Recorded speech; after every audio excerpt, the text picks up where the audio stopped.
Kanchi TV ਦੇ ਸਾਰੇ ਦਰਸ਼ਕਾਂ ਨੂੰ ਮੇਰੀ ਵੱਲੋਂ ਪ੍ਰੇਮ ਭਰੀ ਨਮਸਕਾਰ। ਜੈ ਗੁਰਦੇਵ, ਜੈ ਭੀਮ। ਪਿਆਰੇ ਦਰਸ਼ਕੋ, मैं ਤੁਹਾਡਾ ਬਿਸ਼ਨ ਦਾਸ ਬੈਂਸ देश प्रदेश प्रोग्राम ਲੈ ਕੇ ਤੁਹਾਡੇ ਸਾਹਮਣੇ ਪੇਸ਼ ਹੋਇਆ ਹਾਂ। ਪਿਆਰੇ ਦਰਸ਼ਕੋ, ਪਹਿਲਾਂ ਦੀ ਤਰ੍ਹਾਂ ਮੇਰੇ ਸਾਥੀ ਸਮਾਜ ਵੀਕਲੀ ਦੇ ਚੀਫ ਐਡੀਟਰ ਦਵਿੰਦਰ ਚੰਦਰ ਜੀ ਮੇਰਾ ਸਾਥ ਦੇ ਰਹੇ ਨੇ। ਦਵਿੰਦਰ ਜੀ, ਤੁਹਾਡਾ ਸਵਾਗਤ ਹੈ ਕਾਂਚੀ ਟੀਵੀ ਤੇ। ਥੈਂਕ ਯੂ ਵੈਰੀ ਮਚ ਜੀ।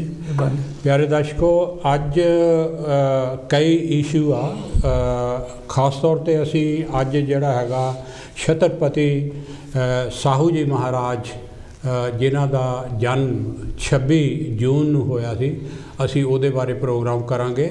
ਪਰ ਪ੍ਰੋਗਰਾਮ ਕਰਨ ਤੋਂ ਪਹਿਲਾਂ ਦੋ ਤਿੰਨ ਗੱਲਾਂ ਤੁਹਾਡੇ ਨਾਲ ਸਾਂਝੀਆਂ ਕਰਨੀਆਂ ਚਾਹੁੰਦੇ ਹਾਂ। ਇਹ ਹਨ ਕਿ ਭਾਰਤ ਦੇ ਵਿੱਚ ਇਸ ਵਕਤ ਜਿਹੜੀ ਸਿਆਸਤ ਹੈ ਉਹ ਬਹੁਤ ਗਰਮਾ ਗਈ ਹੈ। ਔਰ ਬੰਗਾਲ ਦਾ ਇਲੈਕਸ਼ਨ, ਬਿਹਾਰ ਦਾ ਇਲੈਕਸ਼ਨ ਖਤਮ ਹੋਇਆ, ਹੁਣ ਯੂਪੀ ਦਾ ਜਿਹੜਾ ਕਿਲਾ ਜਿੱਤਣ ਲਈ ਤਿਆਰੀਆਂ ਹੋ ਰਹੀਆਂ। ਨਾਲ ਹੀ ਨਾਲ ਪੰਜਾਬ ਦੇ ਵਿੱਚ ਕਾਂਗਰਸ ਦਾ ਜਿਹੜਾ ਹੈਗਾ ਮਹਾਯੁੱਧ, ਘਰੇਲੂ ਮਹਾਯੁੱਧ ਸ਼ੁਰੂ ਹੋਇਆ ਹੈ। ਬਹੁਤ ਸਾਰੀਆਂ ਗੱਲਾਂ ਇੰਟਰਸਟਿੰਗ ਹਨ। ਔਰ ਨਾਲ ਹੀ ਇਹ ਹੈ ਕਿ ਜਿਹੜੇ ਜ਼ਿਮੀਂਦਾਰਾਂ ਦਾ ਅੰਦੋਲਨ ਚੱਲ ਰਿਹਾ ਹੈਗਾ ਪਿਛਲੇ 7-8-10 ਮਹੀਨਿਆਂ ਤੋਂ, ਉਹਨਾਂ ਨੇ ਵੀ 26 ਤਰੀਕ ਨੂੰ ਭਾਰਤ ਬੰਦ ਦਾ ਨਾਅਰਾ ਲਾਇਆ ਹੈ। ਔਰ ਉਹਦੇ ਵਿੱਚ ਵੀ ਕਈ ਕਿਸਮ ਦੀ ਪੋਲੀਟਿਕਸ ਘੜੋਸਣ ਦੀ ਕੋਸ਼ਿਸ਼ ਹੋ ਰਹੀ ਆ, ਉਹਨਾਂ ਵਿੱਚ ਦਫੇੜ ਪਾਉਣ ਦੀ ਕੋਸ਼ਿਸ਼ ਹੋ ਰਹੀ ਆ, ਅੰਗਰੇਜ਼ਾਂ ਵਾਲੀ ਪਾਲਿਸੀ ਡਿਵਾਈਡ ਐਂਡ ਰੂਲ। ਔਰ ਇਹ ਕਹਿਣ ਤੋਂ ਪਹਿਲਾਂ, ਸ਼ੁਰੂ ਕਰਨ ਤੋਂ ਪਹਿਲਾਂ ਪਿਆਰੇ ਦਰਸ਼ਕੋ, ਅਸੀਂ ਅੱਜ ਇਹ ਵੀ ਤੁਹਾਨੂੰ ਯਾਦ ਦਿਲਾਉਣਾ ਚਾਹੁੰਦੇ ਹਾਂ ਕਿ ਸੰਤ ਸਿਪਾਹੀ ਗੁਰੂ ਕਬੀਰ ਮਹਾਰਾਜ ਜੀ, ਉਹਨਾਂ ਦਾ ਅੱਜ ਪ੍ਰਗਟ ਦਿਹਾੜਾ ਹੈ। ਔਰ ਇਸ ਦਿਹਾੜੇ ਦੇ ਉੱਤੇ ਅਸੀਂ ਦੋਏ ਕਾਂਚੀ ਟੀਵੀ ਵੱਲੋਂ ਤੁਹਾਨੂੰ ਲੱਖ ਲੱਖ ਵਧਾਈ ਦਿੰਦੇ ਹਾਂ। ਔਰ ਸੰਤ ਕਬੀਰ ਜੀ, ਉਹਨਾਂ ਨੂੰ ਲੱਖ ਲੱਖ ਪ੍ਰਣਾਮ ਕਰਦੇ ਹਾਂ। ਉਹਨਾਂ ਦੇ ਜਜ਼ਬਿਆਂ ਨੂੰ ਪ੍ਰਣਾਮ ਕਰਦੇ ਹਾਂ, ਉਹਨਾਂ ਦੀ ਦੇਣ ਨੂੰ ਪ੍ਰਣਾਮ ਕਰਦੇ ਹਾਂ। ਔਰ ਜੋ ਮਨੁੱਖਤਾ ਲਈ ਉਹਨਾਂ ਨੇ ਰਾਹ ਦਿਖਾਇਆ, ਅੱਛੀਆਂ ਗੱਲਾਂ ਕਹੀਆਂ, ਅਸੀਂ ਉਹਨਾਂ ਨੂੰ ਪ੍ਰਣਾਮ ਕਰਦੇ ਹਾਂ। ਦਵਿੰਦਰ ਜੀ, ਤੁਸੀਂ ਕੀ ਕਹਿਣਾ ਚਾਹੁੰਦੇ? ਮੈਂ ਵੀ ਸਾਰਿਆਂ ਨੂੰ, ਸਾਰੇ ਦਰਸ਼ਕਾਂ ਨੂੰ ਕਬੀਰ ਜੀ ਮਹਾਰਾਜ ਦੇ ਜਨਮ ਦਿਨ 'ਤੇ, ਉਹਨਾਂ ਦੀ ਜਯੰਤੀ 'ਤੇ ਬਹੁਤ ਬਹੁਤ ਵਧਾਈ ਦਿੰਦਾ। ਔਰ ਜਿਹੜੇ ਭਾਰਤ ਦੇ ਸਮਾਜ ਵਿੱਚ ਜਿਹੜਾ ਇੱਕ ਇਹਨਾਂ ਦਾ ਇਤਿਹਾਸਿਕ ਰੋਲ ਹੈ ਜੀ ਜੀ, ਸੰਤ ਕਬੀਰ ਜੀ ਦਾ ਜਿਹੜਾ ਇੱਕ ਪ੍ਰਭਾਵ ਹੈਗਾ, ਹਾਂਜੀ, ਉਹ ਬਹੁਤ ਜ਼ਿਆਦਾ ਹੈ। ਬਿਲਕੁਲ। ਔਰ ਜੇ ਉਸ ਵਕਤ ਦੇ ਬਾਕੀ ਵੀ ਜਿਹੜੇ ਮਹਾਂਪੁਰਸ਼ ਹੋਏ ਹਨ, ਗੁਰੂ ਰਵਿਦਾਸ ਜੀ ਹੋਏ ਹਨ, ਗੁਰੂ ਨਾਨਕ ਦੇਵ ਜੀ, ਉਸ ਤੋਂ ਪਹਿਲਾਂ ਨਾਮਦੇਵ ਜੀ ਵੀ ਹੋਏ ਹੈਗੇ। ਜੇ ਆਪਾਂ ਇਹਨਾਂ ਸਾਰਿਆਂ ਦੀ ਜਿਹੜੀ ਕਾਰਜਸ਼ੈਲੀ ਦੇਖੀਏ, ਇਹਨਾਂ ਦਾ ਕੰਮ ਦੇਖੀਏ, ਇਹਨਾਂ ਦੀ ਵਿਚਾਰਧਾਰਾ ਦੇਖੀਏ, ਤਾਂ ਇਹ ਸਾਰੇ ਇੱਕ ਵਿਚਾਰਧਾਰਾ ਨੂੰ ਅਪਣਾਏ ਆ। ਬਿਲਕੁਲ। ਇਹਨਾਂ ਨੇ ਬ੍ਰਾਹਮਣਵਾਦ ਦੇ ਖਿਲਾਫ ਜਿਹੜਾ ਨਾ ਡਟ ਕੇ ਜਿਹੜੀ ਮਾਨਵਤਾ ਦੇ ਹੱਕ ਦੇ ਵਿੱਚ ਜਿਹੜੀ ਆਵਾਜ਼ ਬੁਲੰਦ ਕੀਤੀ ਹੈ, ਸਮਾਜ ਸੁਧਾਰ ਲਈ ਜੀ। ਸੋ ਲੋਕਾਂ ਨੂੰ ਮਤਲਬ ਚੰਗੇ ਰਸਤੇ ਪਾਉਣ ਵਾਸਤੇ ਇਹਨਾਂ ਨੇ ਬਹੁਤ ਜਦੋਜਹਿਦ ਕੀਤੀ ਹੈਗੀ ਆ ਜੀ। ਸੋ ਉਹਦਾ ਜਿੱਦਾਂ ਦੀ ਬਾਣੀ ਇਹਨਾਂ ਦੀ ਜਿਸ ਤਰੀਕੇ ਦੀ ਹੈਗੀ ਆ, ਅੱਜ ਵੀ ਉਹ ਸਹੀ ਆ, ਅੱਜ ਵੀ ਢੁਕਵੀਂ ਆ। ਔਰ ਉਹ ਤੋਂ ਅੱਜ ਵੀ ਜਿਹੜੀ ਦਿਸ਼ਾ ਲੈ ਕੇ, ਉਹ ਤੋਂ ਸਿੱਖਿਆ ਲੈ ਕੇ ਸਮਾਜ ਨੂੰ ਬਿਹਤਰ ਬਣਾਇਆ ਜਾ ਸਕਦਾ ਹੈ। ਕੁਝ ਸ਼ਲੋਕ ਸੁਣਾ ਦਿਓ ਉਹਨਾਂ ਦਾ ਪਲੀਜ਼। ਉਹ ਕਹਿੰਦੇ ਨਾ, ਮਾਲਾ ਫੇਰਤ ਜਗ ਗਿਆ, ਫੇਰਾ ਨਾ ਮਨ ਕਾ ਫੇਰ। ਹਾਂਜੀ, ਮਾਲਾ ਫੇਰਤ ਜਗ ਗਿਆ, ਫੇਰਾ ਨਾ ਮਨ ਕਾ ਫੇਰ, ਕਰ ਕਾ ਮਨ ਕਾ ਡਰ ਕੇ, ਮਨ ਕਾ ਫੇਰ। ਕਹਿੰਦੇ ਰੱਬ ਰੱਬ ਕਰਦੇ ਤਾਂ ਸਾਰੇ ਹੀ ਕਹਿੰਦੇ ਮਾਲਾ ਫੇਰੀ ਜਾਂਦੇ ਹੈਗੇ ਆ, ਪਰ ਜਿਹੜਾ ਮਨ ਆ, ਮਨ ਨਹੀਂ ਬਦਲਿਆ। ਬਿਲਕੁਲ ਬਿਲਕੁਲ। ਪਰ ਕਹਿੰਦੇ ਚਾਹੀਦਾ ਇਹ ਹੈ ਕਿ ਜਿਹੜਾ ਹੱਥ ਵਿੱਚ ਮਾਲਾ ਫੜੀ ਹੈ ਨਾ, ਇਹਦਾ ਮਣਕਾ ਛੱਡ ਕੇ ਜਿਹੜੇ ਮਨ ਦੀ ਹੈਗੀ ਮਾਲਾ, ਮਨ ਨੂੰ ਬਦਲਣਾ ਚਾਹੀਦਾ। ਹਾਂਜੀ, ਉਹਨੂੰ ਜਦੋਂ ਉਹਨੂੰ ਬਦਲਾਂਗੇ, ਵਿਚਾਰ ਬਦਲਾਂਗੇ, ਸੋਚ ਬਦਲਾਂਗੇ, ਤੇ ਸਮਾਜ ਬਦਲੂਗਾ। ਅੱਜ ਦੇ 111 ਨੰਬਰੀਏ ਔਰ ਭਗਵਾਂ ਪਾ ਕੇ ਜਿਹੜੇ ਫਿਰਦੇ ਆ, ਉਹਨਾਂ ਬਾਰੇ ਉਹਨਾਂ ਨੇ ਇੱਕ ਸ਼ਲੋਕ ਕਿਹਾ ਸੀ ਜੀ। ਕਾਲੇ ਮਹਿੰਦੇ ਕੱਪੜੇ, ਕਾਲਾ ਮਹਿੰਦਾ ਭੇਸ, ਗੁਨਾਹੀ ਭਰਿਆ ਮੈਂ ਫਿਰਾਂ, ਲੋਕ ਕਹਿਣ ਦਰਵੇਸ਼। ਹਾਂਜੀ ਹਾਂਜੀ। ਇੱਕ ਹੋਰ ਬਹੁਤ ਵਧੀਆ ਹੈਗਾ, ਇਨਸਾਨ ਮਤਲਬ ਇਨਸਾਨਾਂ ਨੂੰ ਉਹ ਦੱਸਦੇ ਆ ਜੀ। ਕਹਿੰਦੇ ਬੜਾ ਹੁਆ ਤਾਂ ਕਿਆ ਹੁਆ, बड़ा हुआ क्या तो क्या हुआ, जैसे पेड़ खजूर पंथी को छाया नहीं, फल आ गए अति दूर। बिल्कुल बिल्कुल। कई बंदे अपने आप ਨੂੰ ਐਵੇਂ ਉੱਚਾ ਸਮਝਦੇ ਆ, ਮੰਨ ਲੈਂਦੇ ਕਿ ਅਸੀਂ ਬਹੁਤ ਉੱਚੇ ਆ, ਹਕੀਕਤ ਵਿੱਚ ਹੁੰਦਾ ਨਹੀਂ, ਕਰਕੇ ਉਹਨਾਂ 'ਚ ਗੁਣ ਕੋਈ ਨਹੀਂ ਹੁੰਦਾ। ਨਾ ਤਾਂ ਉਹ ਪੰਥੀ ਨੂੰ, ਰਾਹੀ ਨੂੰ ਛਾਂ ਦੇ ਸਕਦੇ ਆ, ਨਾ ਕਿਸੇ ਨੂੰ ਫਲ ਦੇ ਸਕਦੇ, ਸਿਰਫ ਇੱਕ ਘਮੰਡ ਦੇ ਨਾਲ ਹੀ ਉਹ ਸਾਰੀ ਜ਼ਿੰਦਗੀ ਜਿਹੜੀ ਆ ਉਹਨੂੰ ਬਸਰ ਕਰਦੇ ਆ। ਬਿਲਕੁਲ। ਪਰ ਕਬੀਰ ਜੀ ਤੋਂ ਮਤਲਬ ਉਹਦੀ ਬਾਣੀ ਤੋਂ ਸਿੱਖਿਆ ਲੈਣੀ ਚਾਹੀਦੀ ਹੈ। ਬਿਲਕੁਲ। ਔਰ ਆਦਮੀ ਨੂੰ ਸਮਾਜ ਦੇ ਵਾਸਤੇ ਜਿਹੜਾ ਕੰਮ ਹੈਗਾ ਉਹ ਕਰਨਾ ਚਾਹੀਦਾ। ਬਿਲਕੁਲ ਬਿਲਕੁਲ। ਪਿਆਰੇ ਦਰਸ਼ਕੋ, ਇਹ ਉਹਨਾਂ ਦਾ ਜੋ ਜਨਮ ਦਿਨ ਸੀ, ਜਿਹੜਾ ਆਗਮਨ ਦਿਨ ਸੀਗਾ, ਉਹਦੇ ਬਾਰੇ ਇਹ ਹੈ ਕਿ ਜਿਹੜੇ ਲਿਖਾਰੀ ਇਤਿਹਾਸਕਾਰ ਹੈ ਉਹਨਾਂ ਦੇ ਵਿੱਚ ਆਪਸ ਵਿੱਚ ਹੀ ਮਤਭੇਦ ਹੈ, ਕੰਟਰੋਵਰਸੀ ਹੈ। ਔਰ ਕਈ ਤਾਂ ਇਹ ਕਹਿੰਦੇ ਹਨ ਕਿ ਉਹ 24 ਜੂਨ 1398 ਨੂੰ ਉਹਨਾਂ ਦਾ ਜਨਮ ਹੋਇਆ, ਔਰ 15 ਤਰੀਕ ਨਹੀਂ ਦੱਸਦੇ, 1518 ਨੂੰ ਉਹਨਾਂ ਦਾ ਦੇਹਾਂਤ ਹੋਇਆ। ਇਹ ਬਣਦੇ 120 ਸਾਲ। ਔਰ ਦੂਸਰਾ ਇਹ ਹੈਗਾ ਕਿ 24 ਜੂਨ 1398 ਨੂੰ ਉਹਨਾਂ ਦਾ ਜਨਮ ਹੋਇਆ, ਔਰ 1448 ਨੂੰ ਉਹਨਾਂ ਦਾ ਜਿਹੜਾ ਹੈਗਾ ਦੇਹਾਂਤ ਹੋਇਆ। ਇਹ ਬਣਦੇ ਆ ਤਕਰੀਬਨ 50 ਸਾਲ ਜੀ। ਹਾਂਜੀ। ਔਰ ਤੀਸਰਾ ਇਹ ਹੈਗਾ ਕਿ 1440 ਨੂੰ ਜਨਮ ਹੋਇਆ, ਔਰ 1518 ਨੂੰ ਉਹਨਾਂ ਦਾ ਦੇਹਾਂਤ ਹੋਇਆ। ਇਹ ਬਣਦੇ ਹੈਗੇ ਆ 68 ਸਾਲ ਜੀ। ਹਾਂਜੀ। ਸੋ ਪਿਆਰੇ ਦਰਸ਼ਕੋ, ਅਸੀਂ ਇਸ ਕੰਟਰੋਵਰਸੀ ਨਹੀਂ ਪੈਂਦੇ, ਪਰ ਇਹ ਇਤਿਹਾਸਕਾਰਾਂ ਨੇ ਕਈ ਗੱਲਾਂ ਕਰਕੇ ਇਹ ਜਿਹੜੇ ਆ ਜਨਮ ਦਿਨ ਜਿਹੜੇ ਹੈਗੇ ਉਹਨਾਂ ਦੇ ਅੱਗੇ ਪਿੱਛੇ ਹੋਏ ਹੈਗੇ ਆ। ਪਰ ਮੇਨ ਗੱਲ ਇਹ ਹੈ ਜਿਹੜਾ 1440 ਨੂੰ ਲੈ ਕੇ ਨਾ, ਹਾਂਜੀ, 1518 ਤੱਕ, ਹਾਂਜੀ, 78 ਸਾਲ 78 ਸਾਲ ਬਣਦੇ। ਸੌਰੀ, ਇਹ ਮੋਰ ਲਾਈਕ ਹੈਗਾ ਲੱਗਦਾ ਵੀ ਇਹ ਜ਼ਿਆਦਾ ਕਰਕੇ ਕਾਫੀ ਜਿਹੜੀ ਉਹਨਾਂ ਦਾ ਆਪਾਂ ਨੂੰ ਮਿਲਦਾ, ਉਹਨਾਂ ਦੀ ਕਾਫੀ ਏਜਡ ਬੰਦਾ ਹੈਗਾ, ਉਹਨਾਂ ਦੀ ਫੋਟੋ ਵਗੈਰਾ ਵੀ, ਉਹਨਾਂ ਦੀ ਬਾਣੀ ਵੀ, ਤੇ ਕਾਫੀ ਹੈਗਾ। ਮਤਲਬ ਜਿਹੜਾ 120 ਸਾਲ ਇਹ ਥੋੜਾ ਜਿਹਾ ਹੈ ਜੀ, ਹੱਥ ਕਤਨੀ ਲੱਗਦੀ ਹੈ। ਬਿਲਕੁਲ ਬਿਲਕੁਲ। ਬਾਕੀ ਜੋ ਵੀ ਹੈ ਜਿੱਦਾਂ ਤੁਸੀਂ ਦੱਸਿਆ ਵੀ ਕੰਟਰੋਵਰਸੀ ਤਾਂ ਹੈ ਇਹਦੇ 'ਚ। ਹਾਂਜੀ। ਹਾਂ ਪਿਆਰੇ ਦਰਸ਼ਕੋ, ਇਹ ਆ ਕਿ ਉਹਨਾਂ ਦਾ ਜਿਹੜਾ ਜੀਵਨ ਸੀਗਾ ਨਾ, ਉਹ ਬਹੁਤ ਸਾਦਾ ਸੀ, ਔਰ ਸਾਦੇ ਜੀਵਨ ਦੇ ਵਿੱਚ ਹੀ ਉਹ ਸਾਰਾ ਕੁਝ ਲਿਖਦੇ ਸੀ, ਔਰ ਬਿਲੀਵ ਕਰਦੇ ਸੀ, ਔਰ ਸਿੱਖਿਆ ਵੀ ਸਾਦੇ ਜੀਵਨ ਦੀ ਦਿੰਦੇ ਸੀ। ਔਰ ਉਹ ਬਨਾਵਟਪਨ, ਦਿਖਾਵਾਪਨ ਬਿਲਕੁਲ, ਉਹਨਾਂ ਦੇ ਜਿਹੜੇ ਸ਼ਲੋਕ ਹਨ, ਉਹਨਾਂ ਦੇ ਜਿਹੜੇ ਦੋਹੜੇ ਹਨ, ਗੁਰੂ ਗ੍ਰੰਥ ਸਾਹਿਬ ਵਿੱਚ ਵੀ ਉਹਨਾਂ ਦੀ ਬਾਣੀ ਹੈਗੀ ਆ, ਔਰ ਬਹੁਤ ਉਹਨਾਂ ਦੀਆਂ ਹੋਰ ਕਿਤਾਬਾਂ ਵੀ ਹਨ, ਔਰ ਉਹਦੇ ਵਿੱਚ ਕਿਤੇ ਵੀ ਲੋਭ ਮੋਹ ਹੰਕਾਰ ਵਾਲੀ ਕੋਈ ਗੱਲ ਨਹੀਂ ਹੈਗੀ।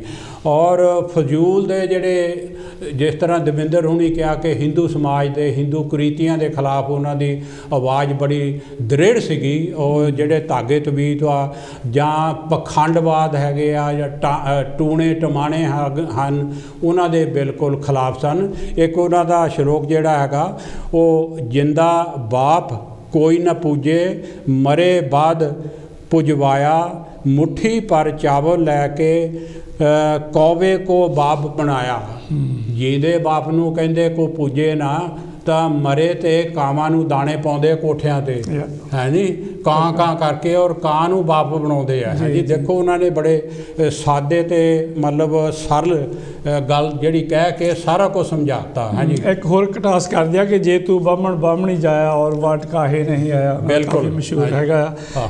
ਪਰ ਉਹਦੇ ਨਾਲ ਹੋਰ ਵੀ ਬਹੁਤ ਕੁਛ ਇਹਨਾਂ ਨੇ ਕੀਤਾ ਜੀ। ਕਹਿੰਦੇ ਮਾਟੀ ਕਹੇ ਕੁਮਾਰ ਸੇ ਤੂੰ ਕਿਆ ਰੋਂਦੇ ਮੋਹੇ, ਮਾਟੀ ਕਹੇ ਕੁਮਾਰ ਸੇ ਤੂੰ ਕਿਆ ਰੋਂਦੇ ਮੋਹੇ, ਇੱਕ ਦਿਨ ਐਸਾ ਆਏਗਾ ਮੈਂ ਰੋਂਦੂਗੀ ਤੋਹੇ। ਮਤਲਬ ਜਿਹੜਾ ਪਰਮਾਨੈਂਟ ਕੁਛ ਨਹੀਂ ਹੈ, ਹਰੇਕ ਇਨਸਾਨ ਨੇ ਜਾਣਾ ਹੈ। ਜਿਹੜਾ ਮਤਲਬ ਇਨਸਾਨ ਆਇਆ, ਬਿਲਕੁਲ ਜਿਹੜਾ ਬਣਿਆ, ਉਹਨੇ ਚੁੱਕਣਾ ਵੀ ਹੈ, ਉਹ ਜਾਣਾ ਵੀ ਹੈ।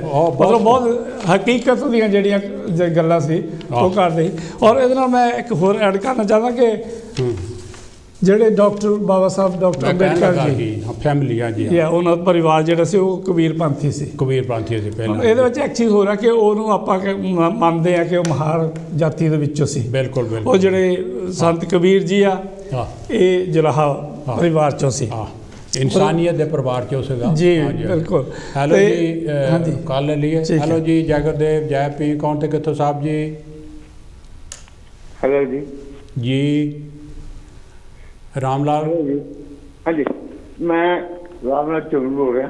हाँ जी हाँ जी, स्वागत है ਤੁਹਾਡਾ ਜੀ ਰਾਮਲਾਲ ਜੀ, ਕੀ ਕਹਿਣਾ ਚਾਹੁੰਦੇ ਹੋ? थैंक यू वेरी मच मेरा एक्सेप्ट। मैं गल है भी देखो ये मैं कह रहा जी, गल ये है जी जी साडा प्रोग्राम जेड़ा बहुत नाइस है, थैंक यू सुन के पता लगता सब कुछ पता। जी एक मैं गल कहना चाहना जी, ये आ कहते आ 11 में इतना दम न था, 11 में इतना दम न था जो मैं मार सके। है मुझे मारा तो मेरे अपनों ने, मुझे मारा तो उसने, मुझे मारा तो मेरे अपनों ने जी। मेरी कश्ती भी वहां डूबी जहां पानी भी कम था।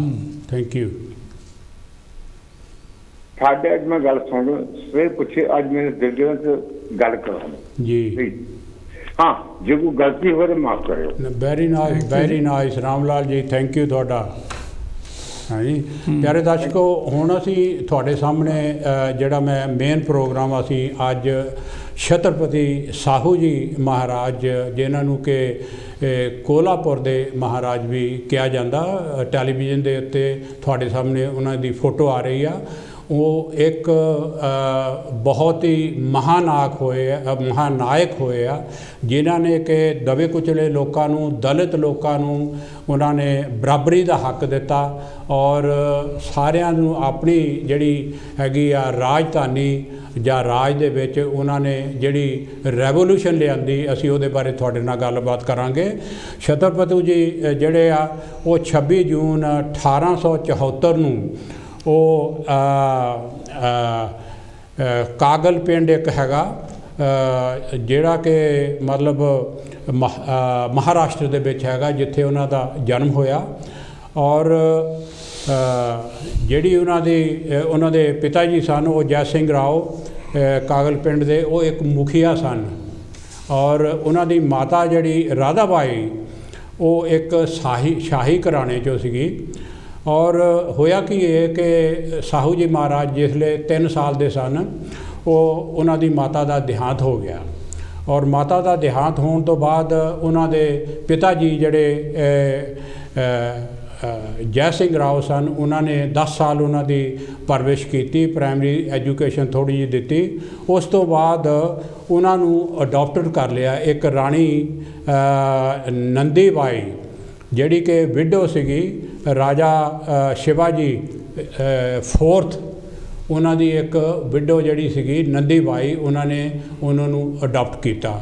ਅਡੋਪਟ ਕਰਨ ਤੋਂ ਬਾਅਦ ਉਹਨਾਂ ਨੂੰ ਐਜੂਕੇਸ਼ਨ ਇੰਡੀਆ 'ਚ ਵੀ ਔਰ ਬਾਹਰ ਵੀ ਉਹਨਾਂ ਨੂੰ ਐਜੂਕੇਸ਼ਨ ਉਹਨਾਂ ਨੇ ਦਵਾਈ। ਦਵਿੰਦਰ ਜੀ ਤੁਸੀਂ ਕੀ ਕਹਿਣਾ ਚਾਹੁੰਦੇ? ਹਾਂਜੀ, ਇਟਸ ਵੈਰੀ ਗੁੱਡ। ਹੁਣ ਦੇਖੋ ਆਪਣੇ ਛਤਰਪਤੀ ਸ਼ਾਹੂ ਜੀ ਮਹਾਰਾਜ ਬਹੁਤ ਬਹੁਤ ਨਮਨ ਕਰਦੇ ਜੀ ਅਸੀਂ। ਬਿਲਕੁਲ ਹਾਂਜੀ।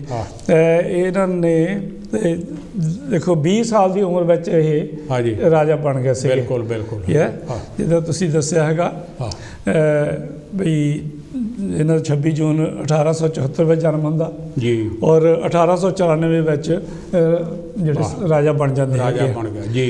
ਔਰ ਇੱਕ ਤਰ੍ਹਾਂ ਦੇ ਜਿਹੜੇ ਜਦੋਂ ਰਾਜਾ ਬਣਦੇ ਨਾ, ਜਿਹੜੀ ਮਾਡਰਨ ਟਾਈਮ ਦੇ ਵਿੱਚ ਇੱਕ ਤਰ੍ਹਾਂ ਦੀ ਕ੍ਰਾਂਤੀ ਲਿਆਉਣੀ ਹੁੰਦੀ ਆ, ਬਿਲਕੁਲ ਉਹਦੀ ਸ਼ੁਰੂਆਤ ਇਹਨਾਂ ਨੇ ਕੀਤੀ ਆ। ਮਤਲਬ ਜਿਹੜਾ ਪ੍ਰੈਕਟੀਕਲ ਕੁਛ ਕੰਮ ਕਰਨਾ ਹੁੰਦਾ, ਕਿਉਂਕਿ ਇਹਨਾਂ ਤੋਂ ਪਹਿਲਾਂ ਜੋਤੀਬਾ ਫੂਲੇ ਜੀ ਸਾਡੇ ਸਮਾਜ 'ਚ ਆਉਂਦੇ ਹੈ, ਬਿਲਕੁਲ ਜਿਨ੍ਹਾਂ ਨੇ ਜਿਹਦਾ ਨੀਂਹ ਰੱਖਿਆ। ਔਰ ਸ਼ਾਹੂ ਜੀ ਮਹਾਰਾਜ ਜਿਹੜੇ ਸੀ ਉਹਨਾਂ ਦੇ ਵਿਚਾਰਧਾਰਾ ਤੋਂ ਬਹੁਤ ਪ੍ਰਭਾਵਿਤ ਸੀ ਜੀ। ਔਰ ਜਦੋਂ 10ਵੀਂ ਤੋਂ ਲੈ ਕੇ ਮਤਲਬ 10 ਸਾਲ ਤੋਂ ਲੈ ਕੇ 20 ਸਾਲ ਦੀ ਉਮਰ ਤੱਕ ਜਦੋਂ ਐਜੂਕੇਸ਼ਨ ਲੈਂਦੇ ਨਾ, ਉਹ ਅੰਗਰੇਜ਼ ਹੁੰਦੇ ਆ ਜਿਹੜੇ ਐਜੂਕੇਟ ਕਰਦੇ ਹੈਗੇ, ਔਰ ਉਹਨਾਂ ਦਾ ਵੀ ਬਹੁਤ ਪ੍ਰਭਾਵ ਹੁੰਦਾ। ਮਤਲਬ ਜਿਹੜੀ ਭਾਰਤ ਦੀ ਵਰਨ ਵਿਵਸਥਾ ਹੈਗਾ ਜਾਂ ਅੰਧ ਵਿਸ਼ਵਾਸੀ ਵਿਵਸਥਾ ਸੀਗੀ, ਉਹ ਤੋਂ ਥੋੜ੍ਹੀ ਜਿਹੀ ਅੰਗਰੇਜ਼ਾਂ ਦੀ ਸੋਚ ਜਿਹੜੀ ਸੀ ਉਹ ਹਟ ਕੇ ਸੀ ਜੀ। ਸੋ ਉਹਦਾ ਵੀ ਬਹੁਤ ਪ੍ਰਭਾਵ ਸੀ, ਔਰ ਜੋਤੀਬਾ ਫੂਲੇ ਜੀ ਦੇ ਵਿਚਾਰਾਂ ਤੋਂ ਬਹੁਤ ਪ੍ਰਭਾਵ ਸੀਗਾ। ਸੋ ਇਹਨਾਂ ਨੇ ਬਹੁਤ ਸਾਰੇ ਜਿਹੜੇ ਸੁਧਾਰ ਦੇ ਕੰਮ ਕੀਤੇ ਹੈਗੇ, ਜਿੱਦਾਂ ਐਜੂਕੇਸ਼ਨ ਦੇਣੀ ਸਾਰਿਆਂ ਵਾਸਤੇ, ਸਕੂਲ ਕਾਲਜ ਜਿਹੜੇ ਸੀਗੇ, ਔਰ ਜਿਹੜੇ ਆਪਣੇ ਹੋਸਟ ਵਗੈਰਾ ਵੀ ਸਟੂਡੈਂਟਸ ਵਾਸਤੇ ਉਹ ਵੀ ਬਣਾਏ ਜੀ। ਤੇ ਜਦੋਂ ਬਾਅਦ ਵਿੱਚ ਤੁਹਾਨੂੰ ਪਤਾ ਬਾਬਾ ਸਾਹਿਬ ਦੀ ਵੀ ਹੈਲਪ ਕੀਤੀ ਇਹਨਾਂ ਨੇ ਬਹੁਤ, ਔਰ ਮੂਕ ਨਾਇਕ ਜਦੋਂ ਪੇਪਰ ਪੇਪਰ ਚਲਾਇਆ ਉਹਦੇ ਵਾਸਤੇ ਵੀ ਫਾਈਨੈਂਸ ਵੀ ਕੀਤਾ ਹੈਗਾ। So we will talk about that.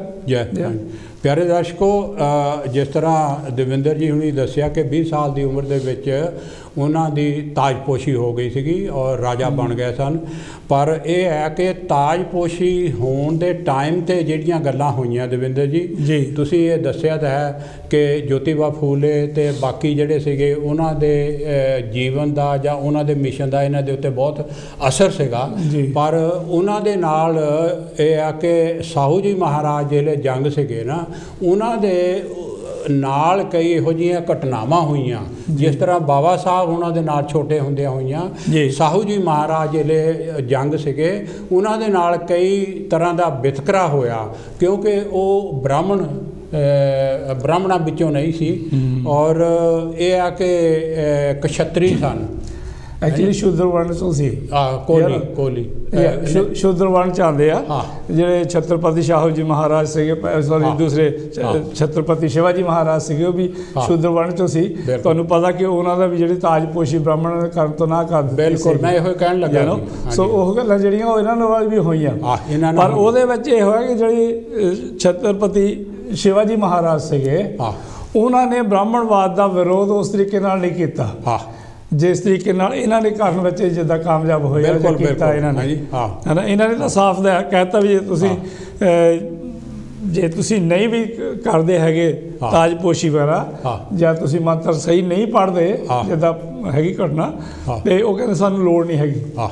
ਮਤਲਬ ਜਿਹੜੀ ਬ੍ਰਾਹਮਣਾਂ ਦੀ ਉੱਚਤਾ ਸੀ, ਬਿਲਕੁਲ ਉਹਨੂੰ ਇਨਕਾਰ ਦਿੱਤਾ ਹੈ ਨਾ। ਬਿਲਕੁਲ ਔਰ ਉਹ ਜਿਹੜਾ ਸੀਗਾ ਪਿਆਰੇ ਦਰਸ਼ਕੋ, ਇਹ ਬਹੁਤ ਹੀ ਇੰਪੋਰਟੈਂਟ ਹੈ, ਦੱਸਣਯੋਗ ਗੱਲ ਹੈਗੀ ਆ ਕਿ ਉਹਨਾਂ ਨੇ ਤਾਜਪੋਸ਼ੀ ਦੇ ਤੋਂ ਪਹਿਲਾਂ ਵੀ ਕਿਤੇ ਉਹ 1-2 ਜਗ੍ਹਾ ਗਏ ਕੋਈ ਧਾਰਮਿਕ ਪ੍ਰੋਗਰਾਮ 'ਤੇ, ਔਰ ਜਿਹੜੇ ਪੰਡਤ ਸੀਗੇ ਉਹਨਾਂ ਨੇ ਜਿਹੜੇ ਉਹ ਵੇਦ ਮੰਤਰ ਸੀਗੇ, ਵੇਦ ਕਥਾ ਸੀਗੀ, ਉਹਦੇ ਬਜਾਏ ਉਹਨਾਂ ਨੇ ਗਲਤ ਜਿਹੜੀ ਪੁਰਾਣ ਕਥਾ ਜਿਹੜੀ ਉਹ ਕਹਿੰਦੇ ਪੜ੍ਹ ਦਿੱਤੀ। ਸਾਨੂੰ ਤਾਂ ਇਹਨਾਂ ਬਾਰੇ ਨਹੀਂ ਪਤਾ ਹੈਗਾ, ਪਰ ਇਤਿਹਾਸਕਾਰ ਕਹਿੰਦੇ ਆ। ਔਰ ਫਿਰ ਜਿਹੜੇ ਤਾਜਪੋਸ਼ੀ ਹੋਈ ਔਰ ਜਿਹੜੇ ਪੰਡਤ ਸੀਗੇ ਬ੍ਰਾਹਮਣ, ਉਹਨਾਂ ਨੇ ਇਹਦੀ ਤਾਜਪੋਸ਼ੀ ਕਰਨ ਤੋਂ ਇਨਕਾਰ ਕਰ ਦਿੱਤਾ। ਹਾਂਜੀ, ਜਿਸ ਤਰ੍ਹਾਂ ਤੁਸੀਂ ਦੱਸਿਆ, ਔਰ ਇਨਕਾਰ ਕੀਤਾ ਇਸ ਕਰਕੇ ਉਹ ਕਹਿੰਦੇ ਵੀ ਇਹ ਨਾ ਤਾਂ ਕਸ਼ਤਰੀ ਹੈ ਤੇ ਨਾ ਬ੍ਰਾਹਮਣ ਹੈ, ਭਈ ਇਹ ਗੱਦੀ 'ਤੇ ਨਹੀਂ ਬੈਠ ਸਕਦਾ। ਉਹਨੇ ਕਿਹਾ ਕਿ ਮੈਂ ਗੱਦੀ 'ਤੇ ਬੈਠਾ ਔਰ ਤੁਹਾਡੀ ਜਿਹੜੀ ਹੈਗੀ ਆ ਪੂਜਾ ਤਾਜਪੋਸ਼ੀ ਦੇ ਟਾਈਮ 'ਤੇ ਇਹਦੀ ਮੈਨੂੰ ਜ਼ਰੂਰਤ ਨਹੀਂ। ਉਹਨੇ ਕਸ਼ਤਰੀਆਂ 'ਚੋਂ ਇੱਕ ਜੰਗ ਸੀਗਾ ਜਿਹੜਾ 20-25 ਸਾਲ ਦਾ, ਉਹਨੂੰ ਮੰਨ ਲਓ ਪੁਜਾਰੀ ਨੂੰ ਰਾਜਾ ਰਾਮ ਜਾਂ ਉਹਦਾ ਇਸ ਤਰ੍ਹਾਂ ਦਾ ਨਾਂ ਸੀਗਾ, ਉਹਨੂੰ ਲੈ ਆਂਦਾ ਔਰ ਉਹਦੇ ਕੋਲੋਂ ਉਹਨਾਂ ਨੇ ਜਿਹੜੀ ਪੂਜਾ ਪਾਠ ਜਿਹੜੀ ਕਰਾਈ ਹੈ ਜੀ। ਔਰ ਇਸ ਕਰਕੇ ਇਹ ਆ ਕਿ ਉਹਨਾਂ ਦੇ ਖਿਲਾਫ ਬਹੁਤ ਸਾਰੇ ਲੋਕ ਜਿਹੜੇ ਉਹ ਹੋ ਗਏ, ਖਾਸ ਤੌਰ 'ਤੇ ਜਿਹੜੇ ਆਲੇ ਦੁਆਲੇ ਦੇ ਰਾਜੇ ਸੀਗੇ ਨਾ, ਉਹਨਾਂ ਦੀ ਤਾਜਪੋਸ਼ੀ ਦੇ ਟਾਈਮ 'ਤੇ ਨਹੀਂ ਆਏ ਹੈ ਜੀ। ਵੀ ਤੂੰ ਮਤਲਬ ਇਹ ਆ ਭਈ ਬ੍ਰਾਹਮਣ ਤੋਂ ਤਾਜਪੋਸ਼ੀ ਨਹੀਂ ਕਰਾ ਰਿਹਾ, ਔਰ ਬ੍ਰਾਹਮਣ ਜਿਹੜੇ ਹੈਗੇ ਆ ਉਹੋ ਹੀ ਤਾਜਪੋਸ਼ੀ ਕਰ ਸਕਦੇ ਆ ਪੰਡਤ, ਤੂੰ ਇਹਨਾਂ ਤੋਂ ਨਹੀਂ ਕਰਾ ਰਿਹਾ, ਅਸੀਂ ਨਹੀਂ ਆਉਣਾ। ਦਰਅਸਲ ਸੀਗਾ ਪ੍ਰੋਟੈਸਟ ਇਹ ਸੀਗਾ, ਇਸ ਕਰਕੇ ਕਰਦੇ ਸੀ ਭਈ ਉਹ ਜਿਸ ਤਰ੍ਹਾਂ ਤੁਸੀਂ ਦੱਸਿਆ ਛੋਟੀਆਂ ਜਾਤਾਂ 'ਚੋਂ ਸੀਗਾ, ਔਰ ਉਹ ਜਿਹੜੇ ਲਾਗੇ ਛਾਗੇ ਦੇ ਜਿਹੜੇ ਸਰਹੱਦੀ ਰਾਜੇ ਸੀਗੇ ਉਹ ਨਹੀਂ ਚਾਹੁੰਦੇ ਸਨ ਵੀ ਇਹ ਰਾਜਾ ਬਣੇ, ਵਿੱਚੋਂ ਗੱਲ ਇਹ ਸੀਗੀ ਹਾਂਜੀ। ਔਰ ਇਹ ਜਿਹੜੀਆਂ ਸਾਰੀਆਂ ਗੱਲਾਂ ਜਿਹੜੀਆਂ ਨਾ, ਇਹ ਸਾਹੂ ਜੀ ਮਹਾਰਾਜ ਦੇ ਦਿਲ ਦੇ ਉੱਤੇ ਬੜੀ ਸੱਟ ਵੱਜੀ ਔਰ ਉਹਨੇ ਇਹ ਤਹਈਆ ਕਰਾ ਲਿਆ ਕਿ ਇਹ ਜਿਹੜੀ ਹੈਗੀ ਆ ਇਹ ਪ੍ਰੋਤਵਾਦ ਹੈਗਾ, ਇਹਨੂੰ ਮੈਂ ਖ਼ਤਮ ਕਰਨਾ। ਖ਼ਤਮ ਕਰ ਲਈ ਉਹਨੇ ਕੀ ਕੀਤਾ ਪਿਆਰੇ ਦਰਸ਼ਕੋ ਕਿ ਪਿੰਡਾਂ ਦੀਆਂ ਪੰਚਾਇਤਾਂ ਜਿਹੜੀ ਡੈਮੋਕ੍ਰੇਸੀ ਆ ਪਹਿਲਾਂ ਉਹਨੂੰ ਬਣਾਇਆ ਹੈ ਜੀ। ਜ਼ਿਲ੍ਹੇ ਦੀਆਂ ਪੰਚਾਇਤਾਂ ਜਿਸ ਤਰ੍ਹਾਂ ਹੁਣ ਚੱਲਦੀਆਂ ਜ਼ਿਲ੍ਹਾ ਪੰਚਾਇਤਾਂ, ਫਿਰ ਹੈਗੇ ਆ ਉਹਨਾਂ ਨੇ ਪਿੰਡ ਦੀਆਂ ਪੰਚਾਇਤਾਂ, ਔਰ ਉਹਨਾਂ ਨੇ ਇੱਕ ਸਕੂਲ ਖੋਲ੍ਹਿਆ ਕਿ ਹਰ ਇੱਕ ਕਮਿਊਨਿਟੀ ਦੇ ਵਿੱਚ ਆਪਣਾ ਪ੍ਰੋਤ ਹੋਣਾ ਚਾਹੀਦਾ ਜੀ। ਜ਼ਰੂਰਤ ਨਹੀਂ ਕਿ ਪੰਡਤ ਤੋਂ ਕੋ ਕੰਮ ਕਰਾਇਆ ਜਾਵੇ। ਉਹਨਾਂ ਨੇ ਬਿਲਕੁਲ ਕਰ ਦਿੱਤਾ, ਬੰਦ ਕਰਤਾ ਕਿ ਜਿਹੜੇ ਪੰਡਤ ਪ੍ਰੋਤ ਹਨ 11 ਨੰਬਰੀਏ ਜਿਹੜੇ ਹਨ, ਇਹਨਾਂ ਦੇ ਕੋਲੋਂ ਤੁਸੀਂ ਪੂਜਾ ਪਾਠ ਨਹੀਂ ਕਰਾਉਣੀ। ਹਰ ਇੱਕ ਕਮਿਊਨਿਟੀ 'ਚ ਤੁਸੀਂ ਆਪਣਾ ਪ੍ਰੋਤ ਜਿਹੜਾ ਆ ਸਕੂਲ ਖੋਲ੍ਹੇ, ਇੱਥੇ ਟ੍ਰੇਨ ਕਰੋ ਔਰ ਤੁਸੀਂ ਆਪਣਾ ਧਾਰਮਿਕ ਕੰਮ ਜਿਹੜਾ ਤੁਸੀਂ ਆਪ ਕਰੋ।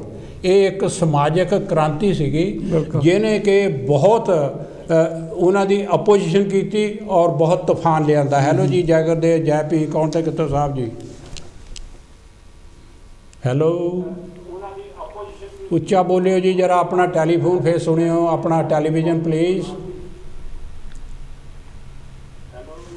हाँ जी, हाँ जी, बोलो जी।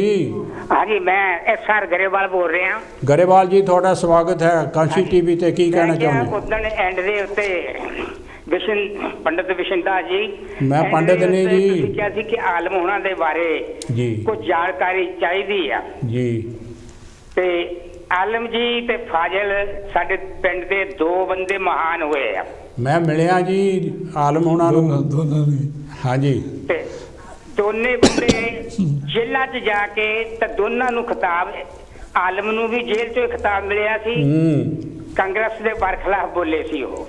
बिल्कुल बिल्कुल, हाँ जी हाँ जी। उन्हां दिनां दे विच मैं तां छोटा सी, पर फिर बाद च मैनूं पता सी भी आलम जी दे कुल्ली च बैठ के, आतू दी कुल्ली मशहूर हुंदी सी पुराने जमाने च जी, उत्थे कविता कहंदे हुंदे जी, तां मैं भी कई कविता बहुत बढ़िया। ਜਦੋਂ ਮੈਂ ਕਹਿਣ ਲੱਗਾ ਤਾਂ ਮੇਰੇ ਤੋਂ ਕਹਿ ਨਹੀਂ ਹੋਈ, ਤਾਂ ਆਲਮ ਜੀ ਕਹਿੰਦੇ ਮੁੰਡਾ ਜੇ ਮੂੰਹ ਦਾ ਮੇਚ ਦੇਣ ਗਿਆ ਆ। ਹਾਂ ਹਾਂ, ਜਦੋਂ ਮੂੰਹ ਦਾ ਮੇਚ ਬਣ ਕੇ ਆ ਜੂ ਫੇਰ ਕਿਆ ਕਰੂ। ਹਾਂ ਬਿਲਕੁਲ। 72 ਚ ਜਦੋਂ ਆਲਮ ਜੀ ਇੱਥੇ ਆਏ ਆ ਤਾਂ ਮੇਰੀ ਡਿਊਟੀ ਮੋਹਨ ਬਡਾਲਵੀ ਨੇ ਲਾਤੀ। ਹਾਂਜੀ, ਕਿ ਆਲਮ ਜੀ ਨੂੰ ਤੁਸੀਂ ਲਿਆਉਣਾ। ਹਾਂਜੀ, ਤਾਂ ਉਸ ਵੇਲੇ ਨਾ गर्मियां दे दिन सी, आलम नूं होर लोग भी बहुत लैन आए सी जी जी, पर आलम जी नूं जदों मैं कहा भी मैं शादी राम दा मुंडा तुहानूं लैण आया, मोहन बडालवी ने मैनूं भेजिया। हाँ हाँ, तां ओह कहंदे उन्हां ने मैनूं इदां जफ्फी पा ली जी, कहंदे हाँ उन्हां नूं कहा भी तुसीं हुण जावो भी मैं मुंडे नाल चल जाना जी। मैं उन्हां नूं कार च लै राह च, मैं कहा आलम जी मैं तुहानूं कविता सुणावां। कहंदे लिखदे हुंदे। मैं कहा तुसीं तां मैनूं कहा जदों मूंह दा मेच आऊ बन के उदों क्या करूं। कहंदे लिखदे ते सुणाओ जी। फिर मैं उन्होंने सुनाई कविता, थल सागर दा चीर के असमाना दी पत लाउण नूं उड़िया फिरे इंसान अज जिंदगी स्वर्ग बनाउण जी। अगे कूड़ कलंक सी जिंदगी, मत्थे दा विश्वास पै माता नूं भुल के लोकी अज पूरी कर रहे आ। जिंदगी मुੱਢ खुदाई दा, खुदाई नालों लोक, जेड़ा बंदा समझे जिंदगी ਉਹ ਬੰਦਾ ਡਰਪੋਕ। ਡਰਪੋਕ ਜੋਗੀ ਹੁੰਦਾ ਨਹੀਂ, ਹੁੰਦਾ ਆ ਨੰਡਾਰ ਹੋ। ਆਲਮ ਜੀ ਨੇ ਸੁਣ ਕੇ ਮੈਨੂੰ ਕਿਹਾ ਤੁਹਾਡੀ ਲਿਖੀ। ਮੈਂ ਕਿਹਾ ਫੇਰ ਥਾਪੀ ਦਿੱਤੀ ਉਹਨਾਂ ਨੇ ਮੈਨੂੰ। ਹੁਣ ਮੈਂ ਆਲਮ ਹੋਣਾ ਦੀਆਂ ਤੁਹਾਨੂੰ ਚੰਦ ਅਗਰ ਟਾਈਮ ਮਿਲੇ ਤਾਂ ਪਹਿਲੀ ਕਿਤਾਬ ਜਿਹੜੀ ਸੀ ਅੱਲੇ ਫਟ। ਇਦਾਂ ਕਰਿਓ ਗਰੇਵਾਲ ਸਾਹਿਬ, ਅੱਜ ਪ੍ਰੋਗਰਾਮ ਹੋਰ ਆ ਪਲੀਜ਼ ਟਾਈਮ ਤੋਂ। ਜਿਹੜਾ ਪੰਡਤਾਂ ਦੇ ਨਾਲ ਸੀ ਨਾ ਗੱਲਬਾਤ, ਜੇ ਜਿੰਨੇ ਵੀ ਪੰਡਤ ਹੋਈ ਜਿਹੜੀ ਗੱਲ ਤੁਸੀਂ ਕਹਿੰਦੇ ਨਾ, ਹਾਂਜੀ, ਇਹ ਜਿਹੜੇ ਰਾਜ ਹੀ ਉਹਨਾਂ ਦਾ ਸੀਗਾ ਚੱਲਦਾ। ਬਿਲਕੁਲ। ਤੇ ਮੈਂ ਫੇਰ ਗੱਲ ਕਰੂੰਗਾ ਪਲੀਜ਼। ਜਰੂਰ ਜਰੂਰ। ਬਾਕੀ ਜਿਹੜੇ ਰਾਜਿਆਂ ਦੇ ਕੋਲ ਕੁਛ ਵੀ ਨਹੀਂ, ਪਾਵਰ ਨਾ ਸੀ, ਪਾਵਰ ਤਾਂ ਸਾਰੇ ਬ੍ਰਾਹਮਣਾਂ ਦੇ ਕੋਲ ਸੀਗੇ ਜੀ ਜੀ। ਜਿਹਨੂੰ ਉਹ ਚਾਹੁੰਦੇ ਸੀ ਛਤਰਛਾਇਆ ਬਣਾ ਦਿੰਦੇ ਸੀ, ਜਿਹਨੂੰ ਨਹੀਂ ਉਹ ਨਕਾਰ ਕਰ ਦਿੰਦੇ ਸੀ, ਤਾਂ ਮੁੜ ਕੇ ਉਹਨੂੰ ਬਣਨ ਦਿੰਦੇ ਹੀ ਨਾ ਸੀ। ਬਿਲਕੁਲ। ਹੁਣ ਦੁਨੀਆ ਨੂੰ ਸਾਹ ਆਇਆ, ਸਾਡੇ ਗੁਰੂਆਂ ਪੀਰਾਂ ਨੇ ਬਹੁਤ ਕੁਛ ਕੀਤਾ ਹੈਗਾ। ਬਿਲਕੁਲ। ਭਗਤੀ ਲਹਿਰ ਚੱਲੀ ਆ ਉਦੋਂ ਪੰਡਤ ਲੈਟ ਡਾਊਨ ਹੋਏ ਆ। ਅਦਰ ਭਗਤੀ ਲਹਿਰ ਤੋਂ ਬਗੈਰ ਪੰਡਤ ਜੀ ਲੈਟ ਡਾਊਨ ਹੀ ਨਾ ਸੀ ਹੁੰਦੇ। ਮੈਂ ਬਾਹਲੀ ਗੱਲ ਨਹੀਂ ਕਹਿੰਦਾ, ਪਰ ਆਲਮ ਦੇ ਬਾਰੇ ਤੁਸੀਂ ਕਿਹਾ ਸੀ ਤਾਂ ਮੈਂ ਫਿਰ ਅਗਲੇ ਹਫ਼ਤੇ ਸੁਣਾ। ਬਿਲਕੁਲ ਬਿਲਕੁਲ। ਕਿਉਂ ਵੀ ਨਿਹਾਲਿਆ, ਆਜ਼ਾਦੀ ਵੀ ਦੇਖੀਏ ਨਾ, ਉਹ ਭਰਾਵਾ ਖਾਦੀ ਨਾ ਵੇਖੀਏ। ਹਾਂਜੀ, और अमर हो गया आलम जी है जी। हाँ ठीक है। हाँ जी हाँ जी। तुसी फिर की कहना जी? हाँ जी, थैंक यू जी गरेवाल जी। हाँ जी, ਜਦੋਂ ਸ਼ਾਹੂ ਜੀ ਮਹਾਰਾਜ 1902 ਵਿੱਚ ਜੀ ਸੌਰੀ 2 ਵਿੱਚ ਲੰਡਨ ਆਉਂਦੇ ਇੰਗਲੈਂਡ 'ਚ, ਉਦੋਂ ਉਹ ਕਿੰਗ ਬਣੇ ਹੁੰਦੇ ਆ, ਰਾਜਾ ਬਣੇ ਹੁੰਦੇ ਆ ਜੀ। ਤੇ ਉੱਥੇ ਉਹ ਅਨਾਉਂਸ ਕਰਦੇ ਆ ਕਿ ਜਿਹੜੇ ਮੇਰੇ ਰਾਜ ਦੇ ਵਿੱਚ ਮੇਰੇ ਜਿਹੜੇ ਅਹਿਲਕਾਰ ਆ, ਉੱਪਰ ਜਿਹੜੇ ਮਿਨਿਸਟਰੀ ਦੇ ਵਿੱਚ ਹੈਗੇ ਆ ਜਾਂ ਉਸ ਲੈਵਲ ਦੇ ਅਹੁਦੇਦਾਰੀਆਂ 'ਚ ਹੈਗੇ ਆ, ਉੱਥੇ ਜਾਂ ਬਾਕੀ ਵੀ ਜਿਹੜੀਆਂ ਜੋਬਾਂ ਹੈਗੀਆਂ ਉਹਦੇ ਵਿੱਚ ਅਸੀਂ 50% ਜਿਹੜੇ ਹੋਰ ਜਿਹੜੇ ਹੈਗੇ ਆ ਸਧਾਰਨ ਲੋਕਾਂ ਨੂੰ ਜਿਹੜਾ ਉਹ ਭਰਤੀ ਕਰਾਂਗੇ। ਬਿਲਕੁਲ ਬਿਲਕੁਲ। ਇਹ ਨਹੀਂ ਤਾਂ ਅੱਗੇ ਜਿਹੜੇ ਜ਼ਿਆਦਾ ਉੱਥੇ ਸੀ ਬ੍ਰਾਹਮਣ ਜਿਹੜੇ ਸੀਗੇ ਉਹੀ ਹਰ ਮਹਿਕਮੇ ਦੇ ਵਿੱਚ ਹਰ ਜੋਬਾਂ ਦੇ ਉੱਤੇ ਉਹਨਾਂ ਨੂੰ ਫਿੱਟ ਕੀਤਾ ਹੋਇਆ ਸੀਗਾ। ਬਿਲਕੁਲ ਹਾਂਜੀ। ਅਤੇ ਉਹਨਾਂ ਨੇ ਆ ਕੇ ਦੇਖਿਆ ਤਾਂ ਜਿਹੜੀਆਂ ਉਹਨਾਂ ਦੀਆਂ ਮੇਨ ਸੀਗੀਆਂ ਜੋਬਾਂ ਉਹਦੇ ਵਿੱਚ 71 ਦੇ ਵਿੱਚੋਂ 60 ਜਿਹੜੇ ਸੀਗੇ ਬ੍ਰਾਹਮਣ ਸੀਗੇ। ਅਤੇ ਉਹਨਾਂ ਨੇ ਕਿਹਾ ਇਹ ਨਹੀਂ ਠੀਕ ਹੈਗਾ, ਇਹ 50-50 ਹੋਣਾ ਚਾਹੀਦਾ ਹੈਗਾ ਜੀ। ਤਾਂ ਫਿਰ ਜਿਹੜੇ ਹੋਰ ਉਹ ਤੋਂ ਦੂਜੇ ਲੈਵਲ ਦੇ ਸੀਗੇ ਜਿਹੜੇ ਅਹੁਦੇ ਸੀਗੇ ਉਹਨਾਂ ਵਿੱਚ 500 ਜਿਹੜੇ ਸੀਗੇ ਸਿਰਫ 10 ਹੀ ਹੋਰ ਜਾਤਾਂ ਦੇ ਸੀਗੇ, ਗੈਰ ਬ੍ਰਾਹਮਣ ਸੀਗੇ। ਬਿਲਕੁਲ। ਬਾਕੀ ਜਿਹੜੇ 490 ਜਿਹੜੇ ਸੀਗੇ ਉਹ ਬ੍ਰਾਹਮਣ ਸੀਗੇ। ਤਾਂ ਉਹਨਾਂ ਨੇ ਫਿਰ ਉਹਦੇ ਵਿੱਚ ਵੀ ਉਹ ਕਹਿੰਦੇ ਵੀ ਅੱਧੋ ਅੱਧੀ 50% ਜਿਹੜੇ ਲੋਕ ਹੈਗੇ ਆ ਉਹ ਦੂਸਰੀਆਂ ਜਿਹੜੇ ਹੈਗੇ ਗੈਰ ਬ੍ਰਾਹਮਣ ਉਹ ਵੀ ਹੋਣੇ ਚਾਹੀਦੇ ਹੈਗੇ। ਬਿਲਕੁਲ। ਇਸ ਤਰੀਕੇ ਨਾਲ ਉਹਨਾਂ ਨੇ ਜਿਹੜੇ ਸੁਧਾਰ ਕਰਨੇ ਸ਼ੁਰੂ ਕੀਤੇ। ਫਿਰ ਇੱਕ ਹੋਰ ਸੀਗਾ ਕਿ 1917 ਵਿੱਚ ਇੱਕ ਨਹੀਂ ਵੱਡਾ ਚੇਂਜ ਲਿਆਂਦਾ। ਉਹ ਇੱਕ ਪ੍ਰਥਾ ਸੀਗੀ, ਉਹਨੂੰ ਕਹਿੰਦੇ ਬਲੂਤਦਾਰੀ ਪ੍ਰਥਾ। ਉਹਦੇ ਨਾਲ ਇਹ ਹੁੰਦਾ ਸੀਗਾ ਵੀ ਕਿਸੇ ਨੂੰ ਤੁਸੀਂ ਜਾਂ ਗਰੀਬਾਂ ਨੂੰ ਜਾਂ ਅਛੂਤਾਂ ਨੂੰ ਜਾਂ ਦਲਿਤਾਂ ਨੂੰ ਮਤਲਬ ਥੋੜ੍ਹੀ ਜਿਹੀ ਜ਼ਮੀਨ ਦੇ ਦੇਣੀ, ਉੱਥੇ ਆਪਣਾ ਗੁਜ਼ਾਰਾ ਕਰਨ, ਉਸ ਜ਼ਮੀਨ ਦੇ ਬਦਲੇ ਤਾਂ ਸਾਰੀ ਦਿਹਾੜੀ ਮਤਲਬ ਕੰਮ ਕਰਾਉਣਾ ਹੈ ਨਾ। ਮਤਲਬ ਸਾਰੇ ਟੱਬਰ ਨੇ ਸਾਰੇ ਪਿੰਡ ਦਾ ਕੰਮ ਕਰਨਾ, ਬੰਦੀ ਮਜ਼ਦੂਰ ਉਹਦੇ ਨਾਲ ਬਣ ਜਾਂਦੇ ਹੁੰਦੇ ਸੀਗੇ। ਇੱਕ ਹੋਰ ਫਿਰ ਪੁਰਾਣੀ ਪ੍ਰਥਾ ਸੀ ਵਤਨਦਾਰੀ ਪ੍ਰਥਾ, ਵੀ ਜ਼ਮੀਨ ਪਾਉਂਦੇ ਹੈਗੇ ਆ ਪਰ ਉਹ ਜ਼ਮੀਨ ਉਹਨਾਂ ਦੀ ਨਹੀਂ ਹੈਗੀ ਹੈ ਨਾ। ਫਿਰ ਉਹਦੇ ਵਿੱਚ ਵੀ ਜਿਹੜੇ ਜ਼ਮੀਨ ਦੇ ਮਾਲਕ ਕੀਤੇ, ਜਿਹੜੇ ਲਗਾਤਾਰ ਵਾਹੁਣ ਵਾਲੇ ਸੀਗੇ ਨਾ, ਉਹਨਾਂ ਨੂੰ ਫਿਰ ਉਹਦੇ ਮਾਲਕ ਬਣਾਇਆ।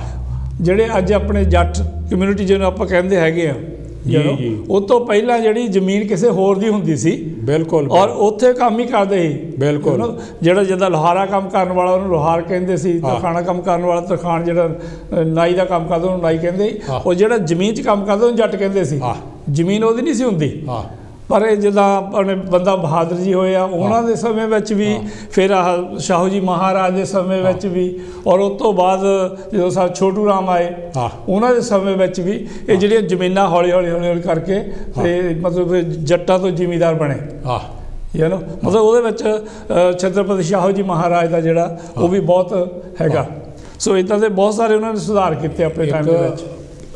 ਸਤੀ ਪ੍ਰਥਾ ਔਰ ਚਾਈਲਡ ਮੈਰਿਜ ਸੋਸ਼ਲ ਜਿਹੜੇ ਆ ਉਹਦੇ ਬਾਰੇ ਦੱਸਿਓ। ਚਾਈਲਡ ਮੈਰਿਜ ਤਾਂ ਪਹਿਲਾਂ ਆਮ ਹੀ ਹੁੰਦੀ ਸੀਗੀ, ਉਹ ਤਾਂ ਕਾਫੀ ਇਹਨਾਂ ਨੇ ਸਟ੍ਰਿਕਟ ਹੋ ਕੇ ਬੰਦ ਕੀਤੀ ਵੀ ਜਿਹੜੀ ਚਾਈਲਡ ਮੈਰਿਜਸ ਹੈਗੀਆਂ ਆ ਉਹ ਬੰਦ ਹੋਣੀਆਂ ਚਾਹੀਦੀਆਂ। ਔਰ ਐਜੂਕੇਸ਼ਨ ਵੀ ਲੈਣੀ ਚਾਹੀਦੀ ਆ, ਉਹਦੇ ਲਈ ਉਹਨਾਂ ਨੇ ਸਕੂਲ ਵੀ ਖੋਲ੍ਹੇ ਕਿ ਉਹਨੂੰ ਹਰ ਪਿੰਡ ਦੇ ਵਿੱਚ ਜਿੱਥੇ ਖਾਸ ਕਰਕੇ 500 ਦੀ ਆਬਾਦੀ ਹੈਗੀ ਆ ਉੱਥੇ ਤਾਂ ਬਿਲਕੁਲ ਵੱਡਾ ਸਕੂਲ ਹੋਣਾ ਚਾਹੀਦਾ। ਫਿਰ ਜਿਹੜੇ ਹੋਸਟਲ ਵਗੈਰਾ ਵੀ ਜਿੱਥੇ ਬੰਦੇ ਜਿਹੜੇ ਦੂਰੋਂ ਆਉਂਦੇ ਉੱਥੇ ਰਹਿ ਵੀ ਸਕਦੇ ਆ। ਸੋ ਇੱਦਾਂ ਦੇ ਬਹੁਤ ਸਾਰੇ ਉਹਨਾਂ ਨੇ ਸੁਧਾਰ ਕੀਤੇ। ਇੱਕ ਪਿਆਰੇ ਦਰਸ਼ਕੋ, ਜਿਹੜੀ ਦਵਿੰਦਰ ਜੀ ਹੁਣੀ ਗੱਲ ਕੀਤੀ ਰਿਜ਼ਰਵੇਸ਼ਨ ਦੀ ਔਰ ਜੋਬਾਂ ਦੀ ਜਿਹੜੀ ਕਾਣੀ ਵੰਡ ਸੀਗੀ, ਉਹਨਾਂ ਨੇ ਬਿਲਕੁਲ ਉਹਦੇ ਵਿੱਚ ਇਕੁਆਲਿਟੀ ਜਿਹੜੀ ਲਿਆਂਦੀ, ਇਕੁਅਲ ਹੱਕ ਜਿਹੜੇ ਆ ਉਹਨਾਂ ਨੇ ਇੰਟਰੋਡਿਊਸ ਕੀਤੇ ਸਾਰਿਆਂ ਲਈ, ਔਰ ਸਾਰਿਆਂ ਲਈ ਜਿਹੜੀ ਬਰਾਬਰਤਾ ਉਹਨਾਂ ਨੇ ਲਿਆਂਦੀ। ਔਰ ਮੈਂ ਇੱਕ ਫਿਗਰ ਦੇਖ ਰਿਹਾ ਸੀ ਦਵਿੰਦਰ ਜੀ, ਭਾਈ ਭਾਰਤ ਦੇ ਵਿੱਚ ਬੜੀਆਂ ਪੋਸਟਾਂ ਜਿਹੜੀਆਂ ਮਿਨਿਸਟਰੀਆਂ ਦੇ ਜਿਹੜੇ ਹੈਗੇ ਆ ਚੀਫ ਹੈਗੇ ਆ ਜਾਂ ਉਹਨਾਂ ਦੇ ਸੈਕਟਰੀ ਹੈਗੇ, ਅੰਡਰ ਸੈਕਟਰੀ ਹੈਗੇ, ਪ੍ਰੈਜ਼ੀਡੈਂਟ ਤੋਂ ਲੱਗ ਕੇ ਨਾ ਵਾਈਸ ਪ੍ਰੈਜ਼ੀਡੈਂਟ, ਰਾਸ਼ਟਰਪਤੀ, ਉਪ ਰਾਸ਼ਟਰਪਤੀ, ਪ੍ਰਧਾਨ, MP ਔਰ ਪ੍ਰਾਈਮ ਮਿਨਿਸਟਰ ਔਰ ਜਿਹੜੇ ਮਿਨਿਸਟਰ ਹੈਗੇ, ਉਹ ਸਾਰੀਆਂ ਜਿੰਨੀਆਂ ਜੋਬਾਂ ਹੈਗੀਆਂ ਕੱਲੇ ਦੀ ਫਿਗਰ ਹੈਗੀ ਆ। ਉਹ ਮੈਂ ਟਾਈਮ ਬਚਾਉਣ ਦੀ ਖਾਤਰ ਤੁਹਾਨੂੰ ਟੋਟਲ ਦੱਸ ਦਿੰਦਾ ਕਿ ਉਹ ਪੋਸਟਾਂ ਹੈਗੀਆਂ ਦਵਿੰਦਰ ਜੀ 6795 ਜੀ 6795 ਜਿਹੜੇ IAS ਤੋਂ ਉੱਪਰ ਦੀਆਂ ਸਾਰੀਆਂ IAS ਘੱਟੋ ਘੱਟ ਉਹ ਪੋਸਟਾਂ ਹੈਗੀਆਂ। ਔਰ ਜਿਹਦੇ ਵਿੱਚੋਂ ਇਸ ਵੇਲੇ ਪਿਆਰੇ ਦਰਸ਼ਕੋ ਇਸ ਵੇਲੇ ਇਹ ਆ ਕਿ 5591 ਉਹ ਅਪਰ ਕਾਸਟ ਬ੍ਰਾਹਮਣ ਉਹਨਾਂ ਪੋਸਟਾਂ ਦੇ ਉੱਤੇ ਜੀ। ਇਹ ਆਜ਼ਾਦ ਭਾਰਤ ਦੀ ਇੱਕ ਹਾਲਤ ਹੈ, ਮੌਜੂਦਾ ਹਾਲਤ ਜਿਹੜੀ। ਔਰ ਅਦਰਸ ਜਿਹੜੇ ਬਾਕੀ ਹੈਗੇ ਆ ਜਿਹਦੇ ਵਿੱਚ ਆਉਂਦੇ 85% ਲੋਕ, 85% ਵਾਲਿਆਂ ਕੋਲ ਸਿਰਫ 1000 ਹੈ ਜੀ। ਦੇਖੋ ਨਾ अदर दे कोल 1000 है और 6795 चो 85% वाले ਅਸੀਂ ਆਪਸ ਵਿੱਚ ਹੀ ਲੜੀ ਜਾਂਦੇ ਆ और ਜਿਹੜੀਆਂ ਪੋਸਟਾਂ ਹੈਗੀਆਂ 15% ਵਾਲਿਆਂ ਦੇ ਕੋਲ ਉਹ ਹੈਗੀਆਂ 5591 तकरीबन 5600 इसलिए ਜਿਹੜੀਆਂ अपर पोस्टां secretary under secretary prime minister दे ऑफिस दे विच हाई ग्रेड ऑफिसर प्राइम कानून राष्ट्रपति दे उप राष्ट्रपति दे ਜਾਂ मिनिस्टरां दे दफ्तरां दे विच ਇਹ ਉੱਥੇ ਦੀਆਂ जिसले ਅੰਕੜੇ ਦਿਖਾਉਂਦੇ ਆ मैं ਤੁਹਾਨੂੰ ਇੱਕ ਗੱਲ ਦੱਸ ਦੇਣੀ ਚਾਹੁੰਦਾ ਅੰਕੜੇ ਦਿਖਾਉਂਦੇ ਆ ਇਕੁਐਲਿਟੀ ਲਈ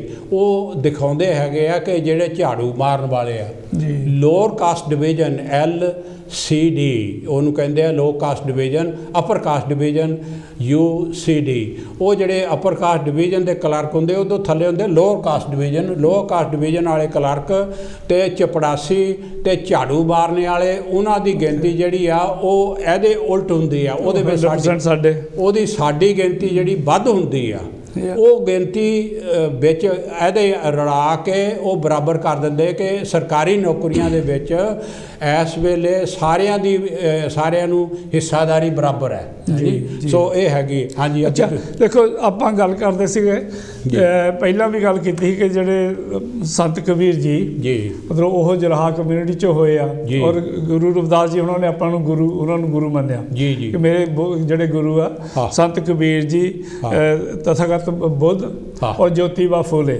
ਇਹ ਮੇਰੇ 3 ਗੁਰੂ ਹੈਗੇ ਜਿਹਨਾਂ ਤੋਂ ਮੈਂ ਸੇਧ ਲੈ ਕੇ ਆਪਣਾ ਜੀਵਨ ਸਾਰਾ ਚਲਾਇਆ ਹੈਗਾ ਉਸ ਹਿਸਾਬ ਨਾਲ ਮੂਵਮੈਂਟ ਚਲਾਈ ਹੈਗੀ ਆ ਹੁਣ ਦੇਖੋ ਜਦੋਂ ਆਪਾਂ ਜੋਤੀਬਾ ਫੂਲੇ ਦੀ ਗੱਲ ਕਰਦੇ ਆ ਤਾਂ ਮਾਲੀ ਕਮਿਊਨਿਟੀ ਦੇ ਆ ਹਾਂਜੀ ਠੀਕ ਨਹੀਂ ਮਤਲਬ ਬੈਕਵਰਡ ਕਲਾਸ 'ਚੋਂ ਕਬੀਰ ਜੀ ਦੀ ਗੱਲ ਕਰਦੇ ਆ ਤੇ ਉਹ ਆਪਣੇ ਜਲਾਹਾ ਕਮਿਊਨਿਟੀ 'ਚੋਂ ਔਰ ਜਦੋਂ ਆਪਾਂ ਪਿਆਰਾ ਰਾਮਾ ਸਾਮੀ ਦੀ ਗੱਲ ਕਰਦੇ ਹੈਗੇ ਆ ਉਹ ਜਿਹੜੇ ਗਡਰੀਆ ਪਸ਼ੂ ਚਾਰਨ ਵਾਲੇ ਭੇਡਾਂ ਚਾਰਨ ਵਾਲੇ ਉਹ ਉਹਨਾਂ ਦੇ ਵਿੱਚੋਂ ਆਉਂਦੇ ਹੈਗੇ ਆ ਮਤਲਬ ਔਰ ਇਹਨਾਂ ਨੇ ਮਾਡਰਨ ਟਾਈਮ ਦੇ ਵਿੱਚ ਭਾਰਤ ਦੇ ਵਿੱਚ ਇੱਕ ਇਨਕਲਾਬ ਦਾ ਮੁੱਢ ਬੰਨਿਆ ਔਰ ਸਾਰਿਆਂ ਨੇ ਇੱਕ ਗੱਲ ਬਹੁਤ ਅੱਛੀ ਕੀਤੀ ਜੀ एजुकेशन पर जोर दिता गुरु रविदास ने भी एजुकेशन पे बाबा साहब ने भी एजुकेशन पे ज्योतिबा फूले रामेबाई फूले सारिया ने एजुकेशन पे जोर दिता जी और देखो ये ज़्यादा जी मूवमेंट की जी समाजिक मूवमेंट जी चलाई है ना वो अजकल के जो सो कार्ड बैकवर्ड क्लासेस आ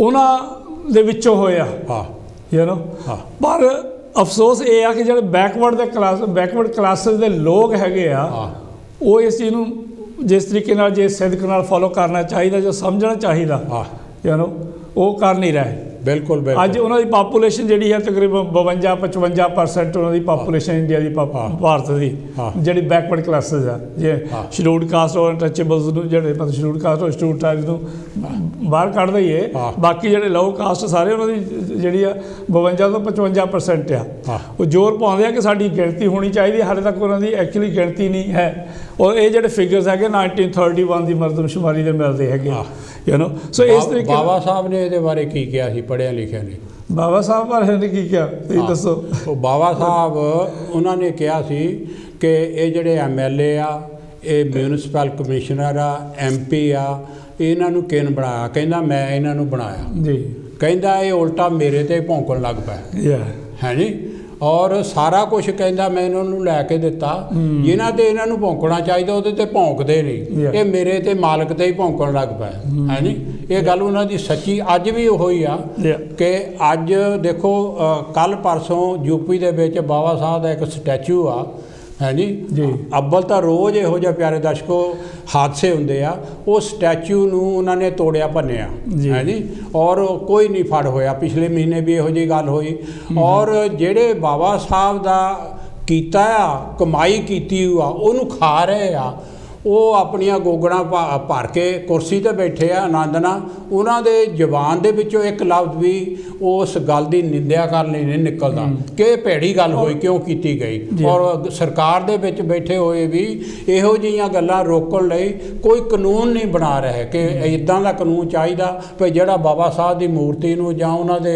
स्टैचू नूं जां कोई नुकसान पहुँचावे जां गुरु रविदास दे किसी जगह नुकसान पहुँचावे उन्हां दे खिलाफ बहुत सख्त सज़ा होनी चाहिए कोई बोलता नहीं बिल्कुल देखो ਜਿਹੜੇ ਹੁਣ ਜਦੋਂ ਆਪਾਂ ਗੱਲ ਕਰਦੇ ਨਾ ਬੈਕਵਰਡ ਕਲਾਸਿਸ ਜਿਹੜੇ ਅਨਟੱਚੇਬਲਸ ਆ ਉਹ ਹਾਲੇ ਇੰਨੇ ਇਸਤੇਮਾਲ ਨਹੀਂ ਹੁੰਦੇ ਜੀ ਜਿਹੜੇ ਮਤਲਬ ਜਿਹੜਾ ਸਵਰਨ ਜਾਤੀ ਆਪਣੇ ਆਪ ਨੂੰ ਕਹਿੰਦੇ ਹੈਗੇ ਆ ਸੋ ਕਾਲ ਉਹ ਆਪ ਨੇ ਲੜਾਈ ਕਰਨ ਜਾਂਦੇ ਜੇ ਕਹਿੰਦੇ ਸਟੈਚੂ ਤੋੜਨਾ ਜਾਂ ਜਿੱਦਾਂ ਮਸਜਿਦ ਹੈਗੀ ਆ ਅਯੋਧਿਆ ਵਿੱਚ ਮਸਜਿਦ ਢਾਈ ਹੈਗੀ ਉਹ ਬਾਬਰੀ ਮਸਜਿਦ ਢਾਈ ਉਹਨੇ ਆਪ ਨਹੀਂ ਜਾਂਦੇ ਉਹਨਾਂ ਦੇ ਬੱਚੇ ਤਾਂ ਬਾਹਰ ਯੂਨੀਵਰਸਿਟੀਆਂ 'ਚ ਫੋਰਨ ਵਿੱਚ ਜਾ ਕੇ ਸਟੱਡੀ ਲੈਂਦੇ ਆ ਉਹ ਪੜ੍ਹਦੇ ਆ ਜਿਹੜੇ ਖਾਸ ਕਰਕੇ ਬੈਕਵਰਡ ਕਲਾਸਿਸ ਦੇ ਲੋਕ ਹੈਗੇ ਆ ਇਹੀ ਹਿੰਦੂ ਹਿੰਦੂ ਹਿੰਦੂ ਦੇ ਨਾਂ ਦੇ ਉੱਤੇ ਗੁੰਮਰਾਹ ਹੁੰਦੇ ਆ ਯੂ ਨੋ ਉਹ ਗੁੰਮਰਾਹ ਹੁੰਦੇ ਆ ਔਰ ਇਹੀ ਲੜਦੇ ਆ ਬਿਲਕੁਲ ਬਿਲਕੁਲ ਮੁਸਲਮਾਨਾਂ ਨਾਲ ਵੀ ਇਹੀ ਪੰਗਾ ਲੈਂਦੇ ਲੜਾਈ ਕਰਦੇ ਆ ਉਹ ਇਹੀ ਮਸਜਿਦਾਂ ਢਾਉਂਦੇ ਇਹੀ ਮਤਲਬ ਜਿਹੜੇ ਇੱਧਰ ਸਟੈਚੂ ਹੈਗੇ ਆ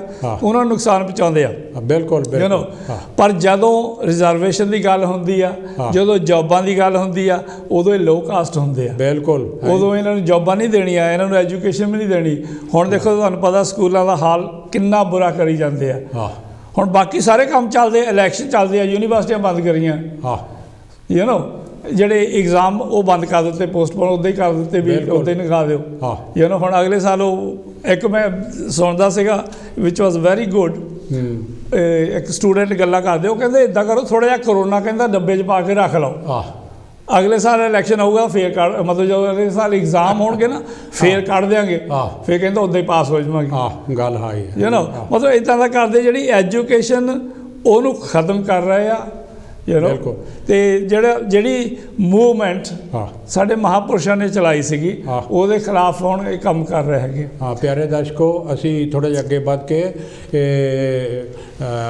ਜਿਹੜਾ ਹੈਗਾ ਛਤਰਪਤੀ ਮਹਾਰਾਜ ਦੇ ਬਾਰੇ ਦੱਸਣਾ ਚਾਹੁੰਦੇ ਹਾਂ ਕਿ ਸਿਰਫ ਐਜੂਕੇਸ਼ਨ ਜਾਂ ਨੌਕਰੀਆਂ ਬਾਰੇ ਹੀ ਨਹੀਂ ਉਹਨਾਂ ਨੇ ਸਮਾਜ ਸੁਧਾਰ ਜਿਹੜਾ ਕੀਤਾ ਬਹੁਤ ਗੱਲਾਂ ਦੇ ਵਿੱਚ ਕੀਤਾ ਇੱਕ ਸਭ ਤੋਂ ਭੈੜਾ ਕਲੰਕ ਸੀਗਾ ਉਹ ਸੀ ਦੇਵਦਾਸੀ ਕੀ ਸੀਗੀ ਕਿ ਜਿਸ ਵੇਲੇ ਕੋਈ ਵਿਧਵਾ ਹੋ ਜਾਂਦੀ ਸੀ ਉਹ ਮੰਦਰਾਂ ਦੇ ਵਿੱਚ ਛੱਡ ਆਉਂਦੇ ਸੀਗੇ ਪੁਰੋਹਿਤਾਂ ਦੇ ਕੋਲ ਔਰ ਉਹਨੂੰ ਦੇਵਦਾਸੀ ਦਾ ਦਰਜਾ ਦਿੰਦੇ ਸੀਗੇ ਔਰ ਇਹ ਬਹੁਤ ਹੀ ਭੈੜੀ ਗੱਲ ਸੀ ਫਿਰ ਉੱਥੋਂ ਜਿਹੜੇ ਬੱਚੇ ਹੁੰਦੇ ਸੀਗੇ ਉਹਨਾਂ ਦੇ ਵੀ ਨਾਂ ਅਲੱਗ-ਅਲੱਗ ਸੀਗੇ ਔਰ ਉਹਨਾਂ ਦੇਖੋ ਦੇਵਦਾਸੀਆਂ ਲਈ ਔਰ ਉਹਨਾਂ ਦੇ ਜਿਹੜੇ ਬੱਚੇ ਉੱਥੇ ਹੁੰਦੇ ਸੀਗੇ ਉਹਨਾਂ ਲਈ ਜੋਤੀਬਾ ਫੂਲੇ ਨੇ ਬਹੁਤ ਕੰਮ ਕੀਤਾ ਜੀ ਉਹਨਾਂ ਲਈ ਇਹ ਆ ਕਿ ਸਕੂਲ ਖੋਲ੍ਹੇ ਔਰ ਜਿਹੜੀਆਂ ਔਰਤਾਂ ਸੀ ਉਹਨਾਂ ਲਈ ਵਿਧਵਾ ਆਸ਼ਰਮ ਖੋਲ੍ਹੇ ਉਹਨਾਂ ਨੇ ਬਹੁਤ ਕੰਮ ਕੀਤਾ ਔਰ ਛਤਰਪਤੀ ਸਾਹੂ ਜੀ ਮਹਾਰਾਜ ਨੇ ਇਹ ਜਿਹੜੀ ਸੀਗੀ ਦੇਵਦਾਸੀ ਪ੍ਰਥਾ ਉਹਨੂੰ ਆਪਣੇ ਰਾਜ ਦੇ ਵਿੱਚ ਗੈਰ ਕਾਨੂੰਨੀ ਉਹਨਾਂ ਨੇ ਠਹਿਰਾਇਆ ਦੇਖੋ ਇੱਕ ਬਹੁਤ ਵੱਡੀ ਇੱਕ ਲਾਹਨਤ ਸੀਗੀ ਕਿ ਕੋਈ ਵਿਧਵਾ ਹੋ ਜਾਂਦੀ ਆ ਔਰ ਛਤਰਪਤੀ ਸਾਹੂ ਜੀ ਉਹਨਾਂ ਨੇ ਗੈਰ ਕਾਨੂੰਨੀ ਠਹਿਰਾਇਆ ਹੀ ਨਹੀਂ ਉਹਨਾਂ ਨੇ ਕਿਹਾ ਕਿ ਔਰਤ ਨੂੰ ਜਿਸ ਤਰ੍ਹਾਂ ਇਨਸਾਨ ਨੂੰ ਬੰਦੇ ਨੂੰ ਆਦਮੀ ਨੂੰ ਦੂਸਰੀ ਸ਼ਾਦੀ ਕਰ ਲੈਣ ਦਾ ਹੱਕ ਹੈਗਾ ਇਸੇ ਤਰ੍ਹਾਂ ਔਰਤ ਨੂੰ ਵੀ ਹੱਕ ਹੈਗਾ ਔਰ ਬਹੁਤ ਵੱਡੀ ਇੱਕ ਕ੍ਰਾਂਤੀ ਸੀ ਜਿਹੜੇ ਅੱਗੇ ਮੈਂ ਜਿਸ ਤਰ੍ਹਾਂ ਦੱਸਿਆ ਆਲੇ ਦੁਆਲੇ ਦੇ ਜਿਹੜੇ ਰਾਜੇ ਸੀਗੇ ਜਾਂ ਜਿਹੜੀ ਅਪਰ ਕਾਸਟ ਦੇ ਲੋਕ ਸੀਗੇ ਉਹਨੂੰ ਹੇਟ ਕਰਦੇ ਸੀਗੇ ਉਹਨੂੰ ਨਫ਼ਰਤ ਕਰਨ ਲੱਗ ਪਏ ਸੀਗੇ ਔਰ ਉਸ ਟਾਈਮ 'ਤੇ ਖਾਸ ਤੌਰ 'ਤੇ ਮੈਂ ਇੱਕ ਗੱਲ ਦੱਸਣੀ ਚਾਹੁੰਦਾ ਕਿ ਕਈ ਕਾਂਗਰਸੀ ਲੀਡਰ ਵੀ ਜਿਹੜੇ ਸੀਗੇ ਉਸ ਟਾਈਮ 'ਤੇ ਕਾਂਗਰਸ ਜਿਹੜੀ 1885 ਦੇ ਵਿੱਚ ਆ ਚੁੱਕੀ ਸੀਗੀ ਔਰ ਕਾਂਗਰਸੀ ਲੀਡਰ ਜਿਹੜੇ ਸੀਗੇ ਉਹਨਾਂ ਨੇ ਵੀ ਇਸ ਗੱਲ ਦੀ ਛਤਰਪਤੀ ਸਾਹੂ ਜੀ ਮਹਾਰਾਜ ਦੀ ਬਹੁਤ ਡਟ ਕੇ ਮੁਖਾਲਫਤ ਕੀਤੀ ਜਿਨ੍ਹਾਂ ਦੇ ਵਿੱਚ ਬਾਲ ਗੰਗਾਧਰ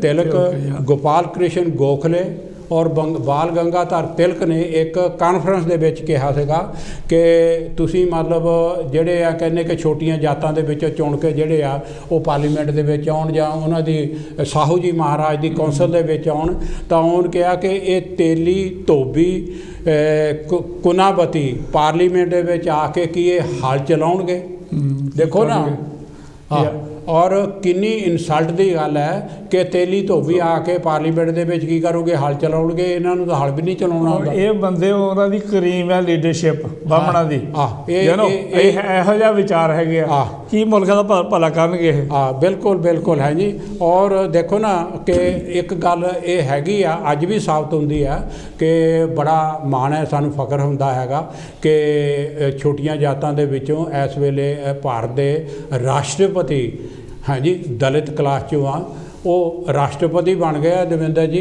ਜੀ ਇੱਕ ਛੋਟੇ ਜਿਹਾ ਮੰਦਿਰ ਦਾ ਜੇ ਉਹਨਾਂ ਨੂੰ ਕਹੋ ਨਾ ਕਿ ਸਰਟੀਫਿਕੇਟ ਦੇ ਦਿਓ ਕਿ ਇਹ ਤਾਂ ਪੁਜਾਰੀ ਬਣਾ ਦਿਓ, ਕਦੀ ਨਾ ਬਣਾਓਗੇ, ਮੈਂ ਤੁਹਾਨੂੰ ਇਹ ਦਾਅਵੇ ਨਾ ਕਹਿਣਾ। ਉਹ ਆਪ ਕਹਿੰਦੇ ਵਿਦ ਫੈਮਿਲੀ ਗਏ ਸੀ ਇੱਕ ਮੰਦਿਰ ਦੇ ਵਿੱਚ, ਤਾਂ ਉਹਨੂੰ ਸੀੜੀਆਂ ਤੋਂ ਹੀ ਪੂਜਾ ਕਰਵਾ ਕੇ ਭੇਜ ਦਿੱਤਾ ਵਾਪਸ। ਬਸ ਵੇ ਉਹੀ ਗੱਲ ਹੋਈ ਨਾ, ਜਿਹੜੇ ਆਪਣੇ ਮਤਲਬ ਆਪਣੀ ਨਹੀਂ ਲੁਕਾ ਬਾਬਾ ਸਾਹਿਬ ਦੇ ਜ਼ਮਾਨੇ ਦੀ ਗੱਲ ਹੈ। ਧੱਕੇ ਨਾਲ ਮਿਨਿਸਟਰ ਸੀਗੇ ਅੰਗਰੇਜ਼ਾਂ ਦੇ ਟਾਈਮ ਤੇ, ਇੱਕ ਮੰਦਿਰ 'ਚ ਚਲੇ ਗਏ, ਮਗਰੋਂ ਉਹਨਾਂ ਨੇ ਦੇਖੋ ਇੱਕ ਐਡਾ ਵੱਡਾ ਬੰਦਾ ਗਿਆ, ਉਹਦੇ ਨਾਲ ਭੇਟ ਹੋ ਗਿਆ, ਗਊ ਪਿਸ਼ਾਬ ਤੇ 5 ਗਮਨੀ ਜਿਹੜੀ ਆ ਉਹਨੂੰ ਰਲਾਉਂਦੇ ਆ ਜੀ, ਦੁੱਧ ਕੇ ਗਊ ਪਿਸ਼ਾਬ ਤਾਂ ਗੁਹਾ ਰਲਾ ਕੇ ਉਹਦੇ ਨਾਲ। ਚਲੋ ਇਹ ਨਵੀਂ ਗੱਲ ਨਹੀਂ ਹੈਗੀ, ਜਦੋਂ ਆਪਣੇ ਜਗਜੀਵਨ ਰਾਮ ਜੀ ਸੀਗੇ ਉਹਨਾਂ ਨੇ ਇੱਕ ਸੰਪੂਰਨਾਨੰਦ ਜੀ ਦੇ ਜਿਹੜਾ ਸਟੈਚੂ ਦਾ ਉਦਘਾਟਨ ਕੀਤਾ ਸੀ ਜੀ, ਤੇ ਉਸ ਤੋਂ ਬਾਅਦ ਜਿਹੜਾ ਸੀਗਾ ਉਹਨੂੰ ਗੰਗਾ ਜਲ ਨਾਲ ਪਵਿੱਤਰ ਕੀਤਾ ਗਿਆ, ਭੇਟ ਹੋ ਗਿਆ, ਉਹਨੂੰ ਸਾਫ਼ ਧੋਤਾ ਗਿਆ। ਹੁਣ ਤਾਂ ਆਪਾਂ ਨੂੰ ਪਤਾ ਜਦੋਂ ਅਖਿਲੇਸ਼ ਯਾਦਵ ਹੁਣਾਂ ਨੇ ਆਪਣੀ ਚੀਫ ਮਿਨਿਸਟਰੀ ਤੋਂ ਹਟੇ ਹੈਗੇ ਆ ਤੇ ਆਦਿੱਤਿਆਨਾਥ ਜੀ ਚੀਫ ਮਿਨਿਸਟਰ ਬਣੇ ਹੈਗੇ ਆ, ਉਹਨਾਂ ਨੇ ਆ ਕੇ ਪੂਰਾ ਘਰ ਪਹਿਲਾਂ ਉੱਥੇ ਪਵਿੱਤਰ ਕੀਤਾ, ਹਵਨ ਕੀਤੇ ਕਿ ਉੱਥੇ ਇੱਕ ਜਿਹੜਾ ਲੋ ਕਾਸਟ ਬੰਦਾ ਸੀਗਾ ਉਹ ਉੱਥੇ ਚੀਫ ਮਿਨਿਸਟਰ ਸੀ, ਉਹਨੇ ਮਤਲਬ ਇਹ ਹੋਈ ਨਹੀਂ ਕੱਲਾ। ਦੇਖੋ ਗੁਰੂ ਜੀ ਮੈਂ ਤੁਹਾਨੂੰ ਦੱਸਦਾ, ਉਹਨੇ ਇੱਕ ਜਿਹੜੇ ਉਹਦੀ ਰਿਹਾਇਸ਼ ਸੀਗੀ ਉਹ ਸਾਰੇ ਹੀ ਰੰਗ ਬਦਲੇ। ਉਹੀ ਮੈਂ ਕਹਿੰਦਾ ਨਾ, ਉਹ ਪੂਜਾ ਪਾਠ ਹੀ ਨਹੀਂ ਇਕੱਲਾ ਕੀਤਾ, ਉਹਦੇ ਰੰਗ ਜਿਹੜੇ ਉਹ ਬਦਲੇ, ਉੱਥੇ ਭਗਵੇਂ ਕੀਤੇ ਹੈ ਜੀ, ਰੰਗ ਕਿਹੜੇ ਕੀਤੇ, ਭਗਵੇਂ ਕੀਤੇ। ਦੇਖੋ ਹੈ ਨਹੀਂ ਕਹਿੰਦੇ ਭੇਟ ਹੋਇਆ ਇਹ ਦੁਬਾਰਾ ਹੈ ਜੀ, ਪਹਿਲਾਂ ਤਾਂ ਗੋਹਾ ਮਿੱਟੀ ਫਿਰੋ ਧਰਤੀ ਤੇ ਵੀ, ਫਿਰ ਇਹਨੂੰ ਪਵਿੱਤਰ ਕਰੋ ਗੰਗਾ ਜਲ ਤੋਂ, ਜਿਹੜਾ ਸੜਿਆ ਪਾਣੀ ਲਿਆ ਕੇ ਉਹਦੇ ਨਾਲ ਪਵਿੱਤਰ ਕਰਨਾ, ਔਰ ਫਿਰ ਕੰਧਾਂ ਦੇ ਉੱਤੇ ਰੰਗ ਜਿਹੜਾ ਉਹ ਭਗਵਾਂ ਕਰਨਾ। ਦੇਖੋ ਜਿਹੜੇ ਸਾਇੰਟਿਸਟ ਕਹਿੰਦੇ ਵੀ ਉਹ ਗੰਗਾ ਜਿਹੜੀ ਆ ਨਾ, ਜੇ ਉਹ ਦੇਖਿਆ ਜਾਵੇ ਜਿੰਨੇ ਉਹਦੇ ਵਿੱਚ ਕੈਮੀਕਲ ਆ, ਭਾਰਤ ਦੀਆਂ ਸਾਰੀਆਂ ਨਦੀਆਂ ਨਾਲੋਂ ਜ਼ਿਆਦਾ ਗੰਦੀ ਆ। ਬਿਲਕੁਲ ਬਿਲਕੁਲ ਹੈ ਜੀ, ਔਰ ਉਹਦੇ ਨਾਲ ਮਤਲਬ ਉਹਦਾ ਪਾਣੀ ਇੱਦਾਂ ਦਾ ਕਈ ਥਾਵਾਂ 'ਤੇ ਪੀਣ ਵਾਲਾ ਨਹੀਂ ਹੈ। ਪਰ ਚਲੋ ਆਪਾਂ ਗੱਲ ਕਰਦੇ ਸੀਗੇ ਸ਼ਾਹੂ ਜੀ ਮਹਾਰਾਜ ਜੀ, ਮਹਾਰਾਜ ਜੀ ਦੀ।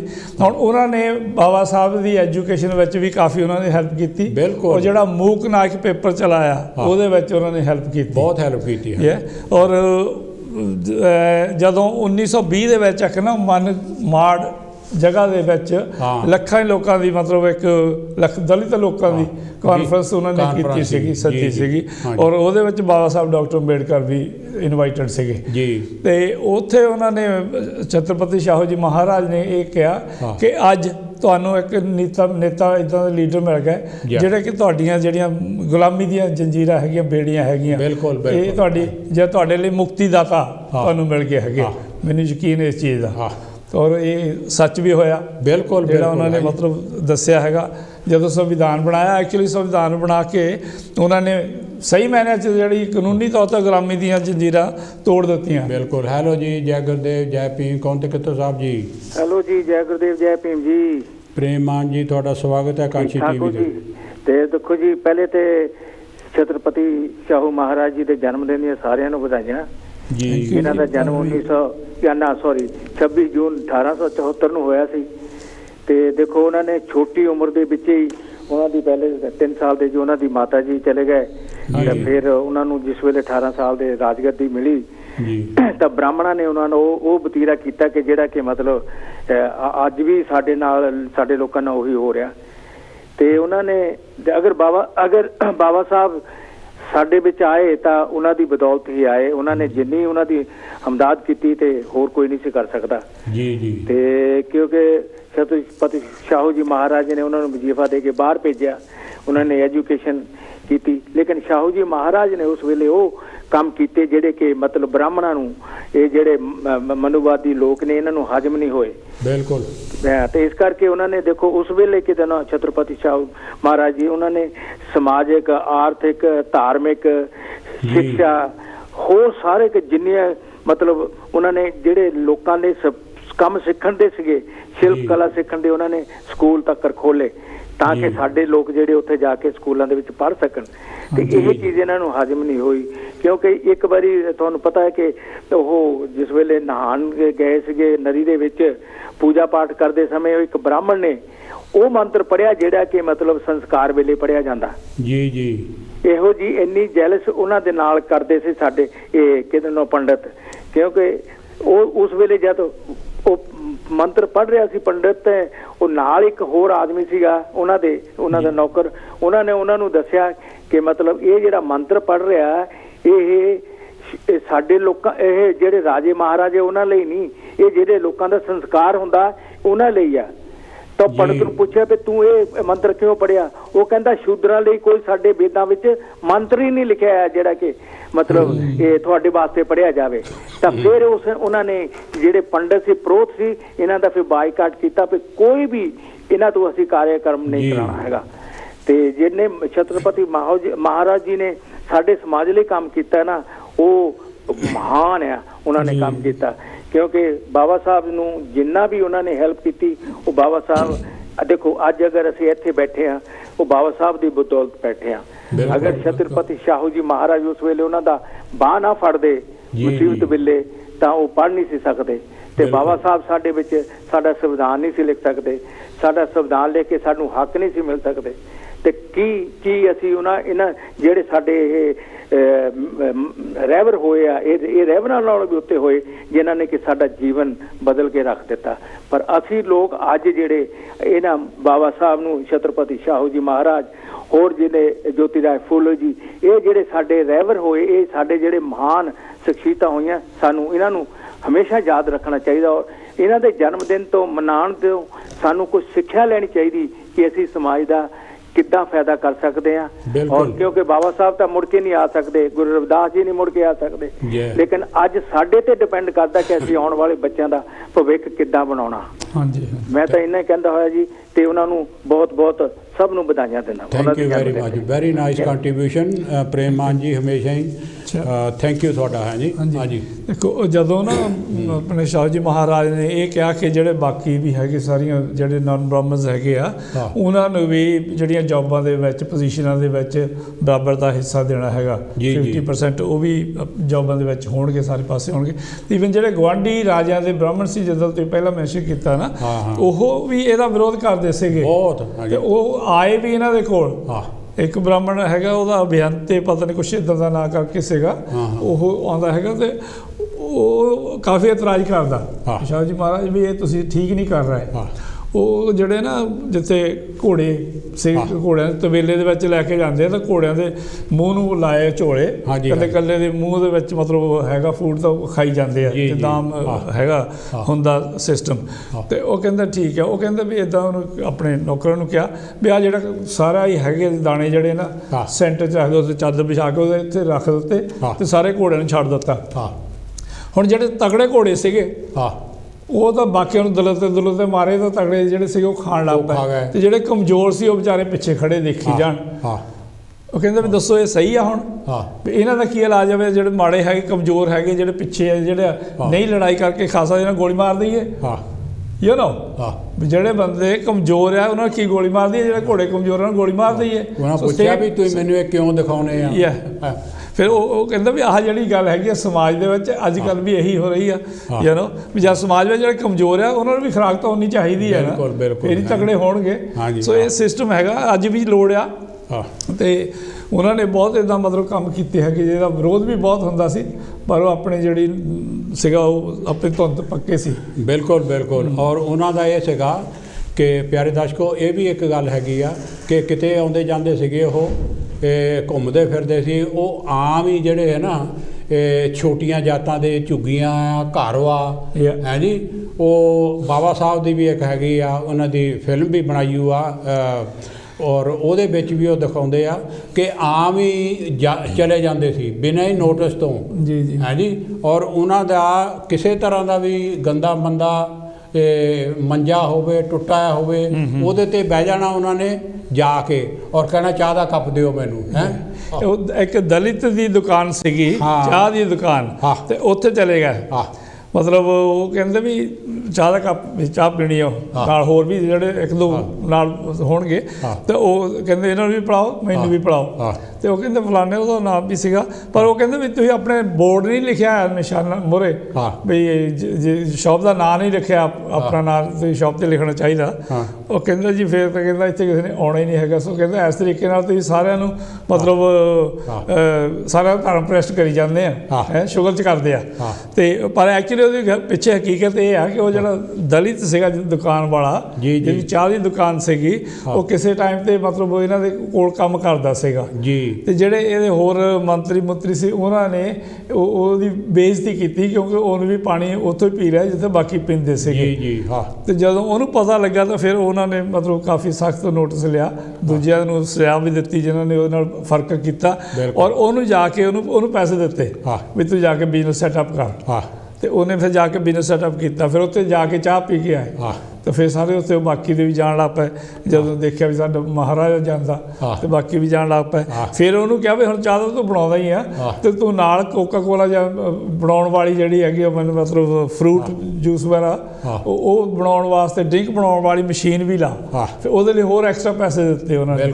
ਮਤਲਬ ਇਹੋ ਜਿਹਾ ਸੀ, ਮਤਲਬ ਗ੍ਰਾਸ ਰੂਟ ਤੋਂ ਜਿਹੜਾ ਸੀਗਾ ਉਹ ਸੁਧਾਰ ਕਰਦੇ ਸੀ, ਚਾਹੁੰਦੇ ਸੀ ਕਿ ਸਮਾਜ ਦਾ ਜਿਹੜਾ ਨਾ ਹਰੇਕ ਤਰੀਕੇ ਦਾ ਸੁਧਾਰ ਹੋਣਾ ਚਾਹੀਦਾ। ਦੁਕਾਨ ਦਾ ਨਾਂ ਵੀ ਪਤਾ ਨਹੀਂ ਉਹਨਾਂ ਨੇ ਕਿਹਾ ਕਿ ਪਤਾ ਨਹੀਂ ਕਿਹਾ ਕਿ ਸਾਹੂ ਜੀ, ਬਾਅਦ 'ਚ ਕੁਛ ਰੱਖਿਆ ਸਬਜ਼ੀ ਲਾ ਸਾਹੂ ਜੀ ਉਹਨਾਂ ਦੇ ਨਾਂ 'ਤੇ ਉਹਨਾਂ ਨੇ ਕਿਹਾ ਵੀ ਤੂੰ ਇੱਦਾਂ ਦਾ ਨਾਂ ਕੋਈ ਰੱਖ ਲਾ, ਉਹਨਾਂ ਨੇ ਬਾਅਦ ਦੇ ਵਿੱਚ ਮੈਨੂੰ ਯਾਦ ਨਹੀਂ ਹੈਗਾ। ਸੋ ਪਿਆਰੇ ਦਰਸ਼ਕੋ, ਬਹੁਤ ਸਿੰਪਲ ਸਨ, ਔਰ ਉਹਨਾਂ ਦਾ ਮਤਲਬ ਜਿਸ ਤਰ੍ਹਾਂ ਤੁਸੀਂ ਪਹਿਲਾਂ ਦੱਸਿਆ ਬੋਡੀ ਦੇ ਬੜੇ ਸਟਰੋਂਗ ਸੀਗੇ, ਘੋਲਣ ਦੇ ਵਿੱਚ ਬੜਾ ਉਹਨਾਂ ਨੂੰ ਸ਼ੌਕ ਸੀ ਔਰ ਘੋਲ ਵੀ ਕਰਦੇ ਸੀ। ਸੋ ਪਿਆਰੇ ਦਰਸ਼ਕੋ, ਸਾਡਾ ਇਹ ਦੱਸਣ ਦਾ ਮਕਸਦ ਇਹ ਹੈਗਾ ਕਿ ਇਹ ਹਿਸਟਰੀ ਹੈਗੀ ਸਾਡੀ, ਔਰ ਜੇ ਅਸੀਂ ਹਿਸਟਰੀ ਨਹੀਂ ਪੜ੍ਹਦੇ ਤਾਂ ਸਾਨੂੰ ਸਾਡੇ ਜਿਹੜੇ ਨਾਇਕ ਹੈਗੇ, ਕੌਮ ਦੇ ਨਾਇਕ, ਉਹਦਾ ਪਤਾ ਨਹੀਂ ਲੱਗਦਾ ਹੈਗਾ। ਜੇ ਅਸੀਂ ਪੜ੍ਹਾਂਗੇ ਤਾਂ ਸਾਨੂੰ ਪਤਾ ਲੱਗੇਗਾ, ਅਸੀਂ ਆਪਣੇ ਆਪ ਦੇ ਵਿੱਚ ਇਸ ਗੱਲ ਦਾ ਫਖਰ ਮਹਿਸੂਸ ਕਰਾਂਗੇ, ਔਰ ਸਾਡੇ ਜਿਹੜੇ ਹੌਸਲੇ ਆ ਉਹ ਬੁਲੰਦ ਹੋਣਗੇ ਕਿ ਸਾਡੇ ਵਿੱਚੋਂ ਵੀ ਇਹੋ ਜਿਹੇ ਹੋਏ ਆ, ਔਰ ਜਿਨ੍ਹਾਂ ਨੇ ਇਹੋ ਜਿਹੇ ਵੱਡੇ ਵੱਡੇ ਕੰਮ ਕੀਤੇ ਆ, ਔਰ ਅੱਗੋਂ ਲਈ ਵੀ ਅਸੀਂ ਕਰ ਸਕਦੇ ਜੇ ਹੌਸਲਾ ਕਰੀਏ। ਬਿਲਕੁਲ। ਹਾਂਜੀ, 30 ਸਕਿੰਟ ਤੁਹਾਡਾ ਜੀ ਟਾਈਮ ਜੀ। ਦੇਖੋ, ਆਪਾਂ ਜਿੱਥੇ ਤੱਕ ਗੱਲ ਹੈਗੀ, ਜਿਨ੍ਹਾਂ ਨੇ ਵੀ ਬਾਬਾ ਸਾਹਿਬ ਨੂੰ ਅਪਣਾਇਆ ਹੈਗਾ, ਜਿਨ੍ਹਾਂ ਨੇ ਆਪਣਾ ਇਤਿਹਾਸ ਪੜ੍ਹਿਆ ਹੈਗਾ, ਬਾਬਾ ਸਾਹਿਬ ਕਹਿੰਦੇ ਕਿ ਜਿਹੜੇ ਆਪਣਾ ਇਤਿਹਾਸ ਨਹੀਂ ਜਾਣਦੇ ਨਾ, ਉਹ ਇਤਿਹਾਸ ਬਣਾ ਨਹੀਂ ਸਕਦੇ। ਕਿ ਜ਼ਰੂਰੀ ਆ ਇਸ ਕਰਕੇ ਕਿ ਸਾਡੇ ਲੋਕਾਂ ਨੂੰ ਆਪਣਾ ਇਤਿਹਾਸ ਜਾਣਨਾ, ਆਪਣੇ ਨਾਇਕ ਪਹਿਚਾਨਣੇ, ਜਿਨ੍ਹਾਂ ਨੇ ਸਾਡੇ ਲਈ ਕੰਮ ਕੀਤਾ, ਉਹਨਾਂ ਬਾਰੇ, ਉਹਨਾਂ ਦੇ ਸੰਘਰਸ਼ ਬਾਰੇ, ਉਹ ਉਹਨਾਂ ਨੇ ਸਾਡੇ ਲਈ ਕੀ ਕੀਤਾ, ਉਹ ਸਾਨੂੰ ਕੀ ਚਾਹੁੰਦੇ ਸੀ ਵੀ ਅਸੀਂ ਕਿੱਦਾਂ ਤਰੱਕੀ ਕਰੀਏ, ਕੀ ਕੁਛ ਆਪਣਾ ਹਿੱਸਾ ਪਾਈਏ। ਸੋ ਤਾਂ ਹੀ ਸਾਡੀ ਮਤਲਬ ਕਾਮਯਾਬੀ ਹੋਊਗੀ। ਜੇ ਔਰ ਜਿਹੜਾ ਆਪਣਾ ਸਮਾਜ ਆ, ਵਿਤਕਰੇ ਜਿਹੜੇ ਹੈਗੇ ਨਾ ਆਪਸ ਵਿੱਚ ਖਤਮ ਕਰਕੇ ਸਾਰਾ ਸਮਾਜ ਬਰਾਬਰ ਹੋਣਾ ਚਾਹੀਦਾ। ਆਜ਼ਾਦੀ, ਬਰਾਬਰਤਾ, ਭਾਈਚਾਰਾ ਸਾਡੇ ਸਮਾਜ ਵਿੱਚ ਹੋਣੀ ਚਾਹੀਦੀ ਹੈ ਕਿ ਸਾਰਾ ਸਮਾਜ ਤਰੱਕੀ ਕਰ ਸਕੇ, ਨਾ ਕਿ ਇੱਕ ਕਾਸਟ ਜਾਂ ਇੱਕ ਵਰਨ ਕਰੇ ਜਾਂ ਕੋਈ ਕਰੇ, ਸਾਰਿਆਂ ਨੂੰ ਤਰੱਕੀ ਬਰਾਬਰ ਦੇ ਮੌਕੇ ਮਿਲਣ। ਪਿਆਰੇ ਦਰਸ਼ਕੋ, ਛਤਰਪਤੀ ਸਾਹੂ ਜੀ ਮਹਾਰਾਜ ਦੇ ਥਾਂ ਥਾਂ ਸਟੈਚੂ ਲੱਗੇ ਹੋ ਆ, ਯੂਨੀਵਰਸਿਟੀਆਂ ਨਾਂ ਉਹਨਾਂ ਦੇ 'ਤੇ ਬਣੀਆਂ, ਔਰ ਯੂਪੀ ਦੇ ਵਿੱਚ ਖਾਸ ਤੌਰ 'ਤੇ ਅੰਬੇਦਕਰ ਪਾਰਕ ਦੇ ਵਿੱਚ ਵੀ ਉਹਨਾਂ ਦਾ ਸਟੈਚੂ ਲੱਗਾ ਆ, ਔਰ ਯੂਨੀਵਰਸਿਟੀਆਂ ਦੇ ਨਾਂ, ਔਰ ਪਾਰਲੀਮੈਂਟ ਦੇ ਮੋਹਰੇ ਵੀ ਉਹਨਾਂ ਦਾ ਸਟੈਚੂ, ਕਾਨਪੁਰ ਦੇ ਵਿੱਚ ਯੂਨੀਵਰਸਿਟੀ। ਔਰ ਇਸ ਲਈ ਟਾਈਮ ਖਤਮ ਹੋ ਗਿਆ। ਸਾਡੇ ਦੋਹਾਂ ਵੱਲੋਂ ਪ੍ਰੇਮ ਭਰੀ ਨਮਸਕਾਰ, ਜੈ ਗੁਰਦੇਵ, ਜੈ ਭੀਮ। ਪਿਆਰੇ ਦਰਸ਼ਕੋ, ਜਿਨ੍ਹਾਂ ਨੇ ਟੈਲੀਫੋਨ ਕੀਤਾ ਉਹਨਾਂ ਦਾ ਵੀ ਬਹੁਤ ਬਹੁਤ ਧੰਨਵਾਦ।